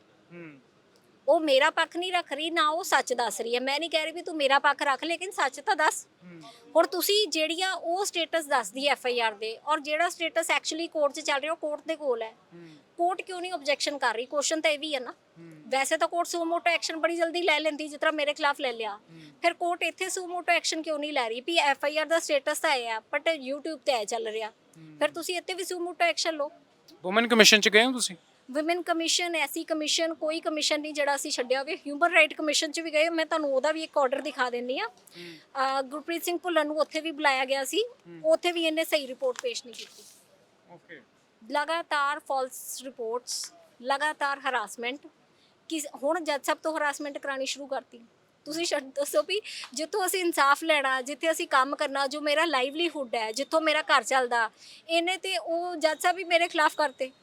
ਨਹੀਂ, ਜੇ ਵਕੀਲ, ਇਸ ਬੜੀ ਹੈਰਾਨੀ ਵਾਲੀ ਗੱਲ ਹੈ, ਬੜਾ ਸਵਾਲ ਵੀ ਇੱਥੇ ਰੇਜ਼ ਹੁੰਦਾ ਹੈ ਵੀ ਆਮ ਲੋਕ, ਇੱਕ ਪਿੰਡਾਂ ਦਾ ਇੱਕ ਭੋਲਾ ਭਾਲਾ ਵਿਅਕਤੀ, ਚਾਹੇ ਉਹ ਕੁੜੀ ਹੋਵੇ, ਔਰਤ ਹੋਵੇ ਜਾਂ ਉਹ ਬੰਦਾ ਹੋਵੇ, ਜਿਹਦੇ ਕੋਲ ਪੈਸੇ ਨਹੀਂ ਹੈਗੇ, ਚਲੋ ਜਿਹਨੇ ਆਪਣਾ ਘਰ-ਬਾਰ ਵੇਚ ਕੇ ਕੇਸ ਲੜਨਾ, ਤੇ ਜਿਹਦੇ ਨਾਲ ਧੱਕਾ ਹੋਇਆ, ਜਿਹਨੂੰ ਕੋਈ ਰਸੂਖਦਾਰ ਬੰਦੇ ਨਹੀਂ ਜਾਣਦੇ, ਜਿਹਦੀ ਕੋਈ ਸਰਕਾਰੀ ਦਰਬਾਰੇ ਨਹੀਂ ਚੱਲਦੀ, ਜਿਹਦੇ ਕੋਈ ਪੁਲਿਸ ਮੁਲਾਜ਼ਮ, ਆਲਾ ਅਫਸਰ ਦੋਸਤ ਨਹੀਂ ਹੈਗੇ, ਰਿਸ਼ਤੇਦਾਰ ਨਹੀਂ ਹੈਗੇ, ਉਹਦੀ ਕੌਣ ਸੁਣੂਗਾ ਫਿਰ? ਉਹਦੀ ਸੁਣਵਾਈ ਸਿਰ ਰੱਬ ਹੀ ਕਰਾ ਸਕਦਾ। ਮੈਂ ਵੀ ਰੱਬ ਨੂੰ ਹੀ ਅਰਦਾਸ ਕਰਦੀ ਹਾਂ ਵੀ ਮੇਰੀ ਕਿਤੇ ਕੋਈ ਜੱਜ ਸਾਹਿਬ ਇਹੋ ਜਿਹੇ ਦੇ ਕੇਸ ਲੱਗੇ ਵੀ ਜਿਹੜੇ ਮੇਰੀ ਸੁਣਵਾਈ ਕਰਨ। ਹੁਣ ਜਿਸ ਤਰ੍ਹਾਂ ਚੀਫ ਸਾਹਿਬ ਨੇ, ਉਹ ਬਿਨਾਂ ਮੈਟਰ ਤੋਂ ਵੀ ਜਾਓ, ਐਟਲੀਸਟ ਜੱਜ ਸਾਹਿਬ ਕਦੀ ਇਹ ਨਹੀਂ ਕਹਿੰਦੇ ਵੀ ਤੁਸੀਂ ਮੇਰੀ ਕੋਰਟ 'ਚ ਕਿਉਂ ਆਏ, ਤੁਸੀਂ ਨਿਊਸੈਂਸ ਕ੍ਰੀਏਟ ਕਰਤੀ ਮੇਰੀ ਕੋਰਟ 'ਚ ਆ ਕੇ। ਜਦੋਂ ਵੀ ਕੋਈ ਮਸਲਾ ਹੁੰਦਾ, ਕੋਈ ਪ੍ਰੋਬਲਮ ਹੁੰਦੀ ਆ, ਅਸੀਂ ਜਾ ਕੇ ਡਿਸਕਸ ਕਰਦੇ ਆ। ਚੀਫ ਸਾਹਿਬ ਨੇ ਕਦੀ ਵੀ ਸਾਨੂੰ ਇਹ ਨਹੀਂ ਕਿਹਾ ਵੀ ਤੁਸੀਂ ਤਾਂ ਬੇਫਾਲਤੂ ਆ ਗਏ। ਜਿਸ ਤਰ੍ਹਾਂ ਇਹ ਜੱਜ ਸਾਹਿਬ ਨੇ ਲਿਖਿਆ ਵੀ ਤੁਸੀਂ ਜਿਹੜਾ ਲਿਖਿਆ ਇਹ ਤੇ ਮੇਰੇ ਡਿਸਰਿਸਪੈਕਟ ਕਰਤੀ। ਡਿਸਰਿਸਪੈਕਟ ਤਾਂ ਹੁੰਦੀ ਜੇ ਕੇਸ ਫਾਈਲ ਹੋ ਚੁੱਕਾ ਹੁੰਦਾ। It is just a prior intimation, ਤੇ ਪ੍ਰਾਇਰ ਇੰਟੀਮੇਸ਼ਨ ਵਿਚ is a provision of law. ਤੁਸੀਂ ਮੈਨੂੰ ਦੱਸੋ ਵੀ ਉੱਥੇ ਮੈਂ ਕੀ ਗਲਤ ਕਰਤਾ? ਸੈਕਸ਼ਨ 16 ਪੜੋ ਔਰ ਜੱਜ ਸਾਹਿਬ ਦੀ ਜਜਮੈਂਟ ਪੜੋ। ਇਹ ਪੰਜਾਬ ਹਰਿਆਣਾ ਹਾਈ ਕੋਰਟ ਦੇ ਜੱਜ ਸਾਹਿਬ ਹੀ ਨੇ। ਜੇ ਤੁਸੀਂ ਕਹੋ ਤਾਂ ਮੈਂ ਨਾਮ ਲੈਦਾ, ਬਟ ਮੈਂ ਨਾਮ ਲੈਣਾ ਜ਼ਰੂਰੀ ਨਹੀਂ ਸਮਝਦੀ। ਇਹ ਕੇਸ ਨੰਬਰ ਦੇਖ ਲਓ ਤੁਸੀਂ, ਜੱਜ ਸਾਹਿਬ ਦਾ ਨਾਮ ਦੇਖ ਲਿਓ, ਇਹ ਪੰਜਾਬ ਹਰਿਆਣਾ ਹਾਈ ਕੋਰਟ ਦੀ ਜਜਮੈਂਟ ਹੈ। ਜੇ ਹਾਈ ਕੋਰਟ ਦੇ ਜੱਜਿਸ ਕਹਿ ਰਹੇ ਆ ਵੀ ਲਾਅ ਫੋਲੋ ਹੋਣਾ ਚਾਹੀਦਾ ਤੇ ਇੱਕ ਬੈਂਚ ਨਹੀਂ ਫੋਲੋ ਕਰ ਰਿਹਾ, ਤੇ ਕੀ ਅਸੀਂ ਉੱਥੇ ਅੱਗੇ ਕੇਸ ਨਹੀਂ ਲਾ ਸਕਦੇ? ਕੋਈ ਸਾਡੀ ਲੀਗਲ ਰੈਮਡੀ ਨਹੀਂ? I am also Indian citizen. ਵਕੀਲ ਹੋਣ ਤੋਂ ਪਹਿਲਾਂ ਮੈਂ ਇੱਕ ਭਾਰਤੀ ਨਾਗਰਿਕ ਆ। ਜੇ ਮੇਰੇ ਲਾਅ ਫੰਡਾਮੈਂਟਲ ਰਾਈਟ ਜਿਹੜੇ ਵਾਇਲੇਟ ਹੋ ਰਹੇ ਨੇ, ਤਾਂ ਕੀ ਮੈਨੂੰ ਲੀਗਲ ਰੈਮਡੀ ਅਵੇਲ ਕਰਨ ਦਾ ਆਪਸ਼ਨ ਨਹੀਂ? ਸਿਰਫ ਕਾਲਾ ਕੋਟ ਪਾ ਲਿਆ ਤੇ ਇਹਦਾ ਮਤਲਬ ਵੀ ਜੱਜ ਸਾਹਿਬ ਜੋ ਕਹਿਣਗੇ ਮੈਂ ਉਹੀ ਕਰੂੰਗੀ? ਜੱਜ ਸਾਹਿਬ ਕਹਿੰਦੇ ਵੀ ਤੁਸੀਂ ਇੱਥੇ ਸਰਵਾਈਵ ਕਰਨਾ, ਤੇ ਇਹਦਾ ਮਤਲਬ ਵੀ ਤੁਸੀਂ ਸਾਡੇ ਅਧੀਨ ਚੱਲੋ। ਤੇ ਜਨਾਬ, ਭਾਰਤੀ ਨਾਗਰਿਕ ਹੋਣ ਦੇ ਨਾਤੇ ਕਿ ਮੈਂ ਆਪਣੇ ਲੀਗਲ ਰਾਈਟ ਅਵੇਲ ਨਹੀਂ ਕਰ ਸਕਦੀ? Why you want to control me? ਤੁਸੀਂ ਜੋ ਲਾਅ ਦੇ ਅਕੋਰਡਿੰਗ ਬਣਦਾ ਤੁਸੀਂ ਉਹ, ਤੁਸੀਂ ਮੇਰੀ ਪਟੀਸ਼ਨ ਡਿਸਮਿਸ ਕਰ ਦਿਓ। ਵੱਧ ਤੋਂ ਵੱਧ ਇਹੀ ਹੋ ਸਕਦਾ। ਵੱਧ ਇਹ ਹੋ ਸਕਦਾ ਵੀ ਜੱਜ ਸਾਹਿਬ ਨੂੰ ਜੇ ਮੇਰਾ ਕੇਸ ਔਨ ਮੈਰਿਟ ਨਹੀਂ ਸਮਝ ਆ ਰਿਹਾ ਜਾਂ ਮੇਰਾ ਕੇਸ ਗਲਤ ਹੈ, ਤਾਂ ਤੁਸੀਂ ਉਹਨੂੰ ਡਿਸਮਿਸ ਕਰ ਦਿਓ, ਮੈਂ ਉਹਨੂੰ ਚੈਲੰਜ ਕਰ ਲਾਂਗੀ। ਪਰ ਤੁਸੀਂ ਕੇਸ ਡਿਸਾਈਡ ਵੀ ਨਹੀਂ ਕਰਨਾ ਚਾਹੁੰਦੇ, ਤੁਸੀਂ ਰੱਖਣਾ ਵੀ ਆਪਣੇ ਕੋਲ ਹੈ। ਤੁਸੀਂ ਕਹਿੰਦੇ ਹੋ ਜੀ ਬਾਰ-ਬਾਰ ਮੈਡਮ ਫਿਜ਼ੀਕਲੀ ਵੀ ਸਾਡੇ ਕੋਲ ਆਏ, ਕਿਉਂ ਆਏ? I have a choice. ਮੇਰੀ ਮਰਜ਼ੀ ਆ ਨਾ ਵੀ ਮੈਂ ਫਿਜ਼ੀਕਲੀ ਆਵਾਂ, VC ਤੇ ਆਵਾਂ, ਜਾਂ ਮੈਂ ਕਿਸੇ ਹੋਰ ਦੇ ਥਰੂ ਅਪੀਅਰ ਹੋਵਾਂ। ਬਟ ਜੱਜ ਸਾਹਿਬ ਕਹਿੰਦੇ ਜੀ ਮੈਡਮ ਨੂੰ ਪਰਸਨਲੀ ਬੁਲਾਓ। ਕੋਈ ਹੋਰ ਵਕੀਲ ਜਾ ਕੇ ਪੇਸ਼ ਹੋ ਰਿਹਾ ਹੈ, ਜੱਜ ਸਾਹਿਬ ਨੂੰ ਉੱਤੇ ਵੀ ਗੁੱਸਾ ਆ ਜਾਂਦਾ ਔਰ ਉਹਦੀ ਹਾਜ਼ਰੀ ਵੀ ਮਾਰਕ ਨਹੀਂ ਹੁੰਦੀ। ਤੁਸੀਂ ਮਤਲਬ ਚਲੋ ਠੀਕ ਹੈ, ਮੈਂ ਤੁਸੀਂ ਆਪਣਾ ਲੀਗਲ ਪੁਆਇੰਟ ਆਫ ਵਿਊ ਜਾਂ ਜੋ ਵੀ ਤੁਹਾਡੇ ਨਾਲ ਹੋ ਰਿਹਾ ਤੁਸੀਂ ਦੱਸਤਾ, ਪਰ ਇਹ ਤੁਹਾਨੂੰ ਕੀ ਸਮਝ ਲੱਗ ਰਿਹਾ? ਇਹਦੇ ਪਿੱਛੇ ਕੀ ਇੰਟੈਂਸ਼ਨਸ ਕੀ ਨਜ਼ਰ ਆ ਰਹੀਆਂ ਨੇ? ਇੱਕ ਕਿਉਂਕਿ ਕਿਹਾ ਜਾਂਦਾ ਨਾ ਵੀ ਕੁੜੀਆਂ ਦੀ ਇੱਕ ਸਿਕਸ ਸੈਂਸ ਬੜੀ ਸਟਰੋਂਗ ਹੁੰਦੀ ਹੈ, ਉਹਨਾਂ ਨੂੰ ਚੀਜ਼ਾਂ, ਬੰਦਿਆਂ ਨੂੰ ਸ਼ਾਇਦ ਉਹ ਚੀਜ਼ਾਂ ਨਹੀਂ ਦਿਖਦੀਆਂ ਹੁੰਦੀਆਂ, ਕੁੜੀਆਂ ਨੂੰ ਬੜੀ ਛੇਤੀ ਦਿਖ ਜਾਂਦੀਆਂ ਨੇ। ਮਤਲਬ ਤੁਹਾਡੀ ਸਿਕਸ ਸੈਂਸ, ਤੁਹਾਡੀ ਇੰਟੈਂਸ਼ਨ ਕੀ ਕਹਿੰਦੀ ਹੈ ਵੀ ਪਿੱਛੇ ਚੱਲ ਕੀ ਰਿਹਾ? ਇੰਟੈਂਸ਼ਨ ਬੜੀ ਕਲੀਅਰ ਆ। Woman is a soft target. ਹੁਣ ਉਹਨਾਂ ਨੂੰ ਲੱਗਦਾ ਵੀ ਇਹਨੂੰ ਹਰਾਸ ਕਰੀ ਜਾਓ, ਹੋ ਸਕਦਾ ਕਿਤੇ ਤਾਂ ਟੁੱਟੂਗੀ ਨਾ, ਤੇ ਜੋ ਅਸੀਂ ਚਾਹੁੰਦੇ ਉਹ ਕਰੇ ਵੀ ਇਹ ਮੂੰਹ ਬੰਦ ਕਰ ਲੇ, ਕੇਸ ਬੰਦ ਹੋ ਜਾਣ, ਤੇ ਮੈਡਮ ਚੁੱਪਚਾਪ ਆਪਣੇ ਘਰ 'ਚ ਜਿਸ ਤਰ੍ਹਾਂ ਹਰਾਸ ਹੋ ਰਹੀ ਹੈ ਹੁੰਦੀ ਰਹੇ। ਇਹ ਇੰਟੈਂਸ਼ਨ ਹੈ ਵੀ ਪ੍ਰੈਸ਼ਰਾਈਜ਼ ਕਰਨਾ ਵੀ ਕੰਪਲੇਂਟਾਂ ਜਿਹੜੀਆਂ ਵਿਡਰਾ ਹੋਣ, ਕੇਸ ਵਿਡਰਾ ਹੋਣ, ਔਰ ਜਿਹੜੇ ਭੁੱਲਰ ਤੇ ਐਲੀਗੇਸ਼ਨ ਲੱਗੇ ਨੇ ਉਹ ਵਿਡਰਾ ਹੋਣ। ਜਿਹੜੀ ਮੇਨ ਉਹ ਤਾਂ ਲਿਖ ਕੇ ਹੀ ਦੇ ਦਿੱਤਾ, ਮੇਰੇ ਕਹਿਣ ਦੀ ਤਾਂ ਇਹਦੇ 'ਚ ਕੋਈ ਗੱਲ ਹੀ ਨਹੀਂ। ਹੁਣ ਤੁਹਾਡੀ ਲੜਾਈ ਪ੍ਰਸ਼ਾਸਨ ਦੇ ਨਾਲ ਹੈ, ਆਪਣੇ ਐਕਸ ਹਸਬੈਂਡ ਦੇ ਨਾਲ ਹੈ, ਮਾਣਯੋਗ ਕੋਰਟ ਦੇ ਨਾਲ ਹੈ? ਸਭ ਤੋਂ ਪਹਿਲਾਂ ਮੈਨੂੰ ਇਹ ਕਲੀਅਰ ਕਰ। ਮੇਰੀ ਲੜਾਈ ਨਾ ਕਦੀ ਪ੍ਰਸ਼ਾਸਨ ਨਾਲ ਹੈ, ਨਾ ਮੇਰੀ ਕੋਰਟ ਦੇ ਨਾਲ ਹੈ। ਕੋਰਟ 'ਚ ਤੋਂ ਤਾਂ ਮੈਂ ਆਪਣਾ ਲਾਈਵਲੀਹੁੱਡ ਕਮਾਉਣਾ, ਮੈਂ ਕੋਰਟ ਨਾਲ ਕਿਉਂ ਲੜਨਾ ਹੈ? ਕੁਐਸਚਨ ਇਹ ਹੈ ਕਿ ਲੜਾਈ ਸਿਰਫ ਗਲਤ ਆਦਮੀਆਂ ਦੇ ਖਿਲਾਫ ਹੈ, ਚਾਹੇ ਉਹ ਪ੍ਰਸ਼ਾਸਨ ਦੇ ਨੇ, ਚਾਹੇ ਉਹ ਘਰ ਵਾਲਾ ਹੈ, ਚਾਹੇ ਉਹ ਕੋਰਟ ਦਾ ਕੋਈ ਬੰਦਾ ਹੈ। ਮੇਰੀ ਲੜਾਈ ਕਿਸੇ ਇੰਸਟੀਚਿਊਟ ਨਾਲ ਨਹੀਂ ਹੈ, ਲੜਾਈ ਜਿਹੜੀ ਹੈ ਉਹ ਗਲਤ ਬੰਦਿਆਂ ਦੇ ਨਾਲ ਹੈ। ਔਰ ਬੰਦਿਆਂ ਦੇ ਨਾਲ ਵੀ ਨਹੀਂ, ਬਸ ਜਿਹੜੇ ਉਹ ਐਕਸ਼ਨ ਕਰ ਰਹੇ ਨੇ ਉਹ ਐਕਸ਼ਨ ਸੁਧਾਰ ਲੈਣ। ਮੇਰੀ ਤਾਂ ਕਿਸੇ ਦੇ ਖਿਲਾਫ ਕੋਈ ਗ੍ਰੀਵੈਂਸ ਨਹੀਂ। ਉਮੀਦ ਹੈ ਤੁਹਾਨੂੰ, ਚਲੋ ਮੇਰਾ ਆਖਰੀ ਸਵਾਲ ਹੈ, ਉਮੀਦ ਹੈ ਤੁਹਾਨੂੰ ਇਨਸਾਫ ਦੀ? ਕਿਤੇ ਹੋਪ, ਵੈਸੇ ਤਾਂ ਕਿਹਾ ਜਾਂਦਾ ਅਕਸਰ ਹੋਪ ਸਸਟੇਨਸ ਲਾਈਫ, ਉਮੀਦ ਦੇ ਸਹਾਰੇ ਦੁਨੀਆ ਕਾਇਮ ਹੈ। ਮੈਨੂੰ ਲੱਗਦਾ ਇਹ ਸਭ ਤੋਂ ਤਕੀਆ ਨੂਸੀ ਗੱਲ ਹੈ, ਪਰ ਕੀ ਤੁਹਾਨੂੰ ਇਹ ਕੋਈ ਹੋਪ, ਕੋਈ ਉਮੀਦ ਦੀ ਕਿਰਨ ਨਜ਼ਰ ਆ ਰਹੀ?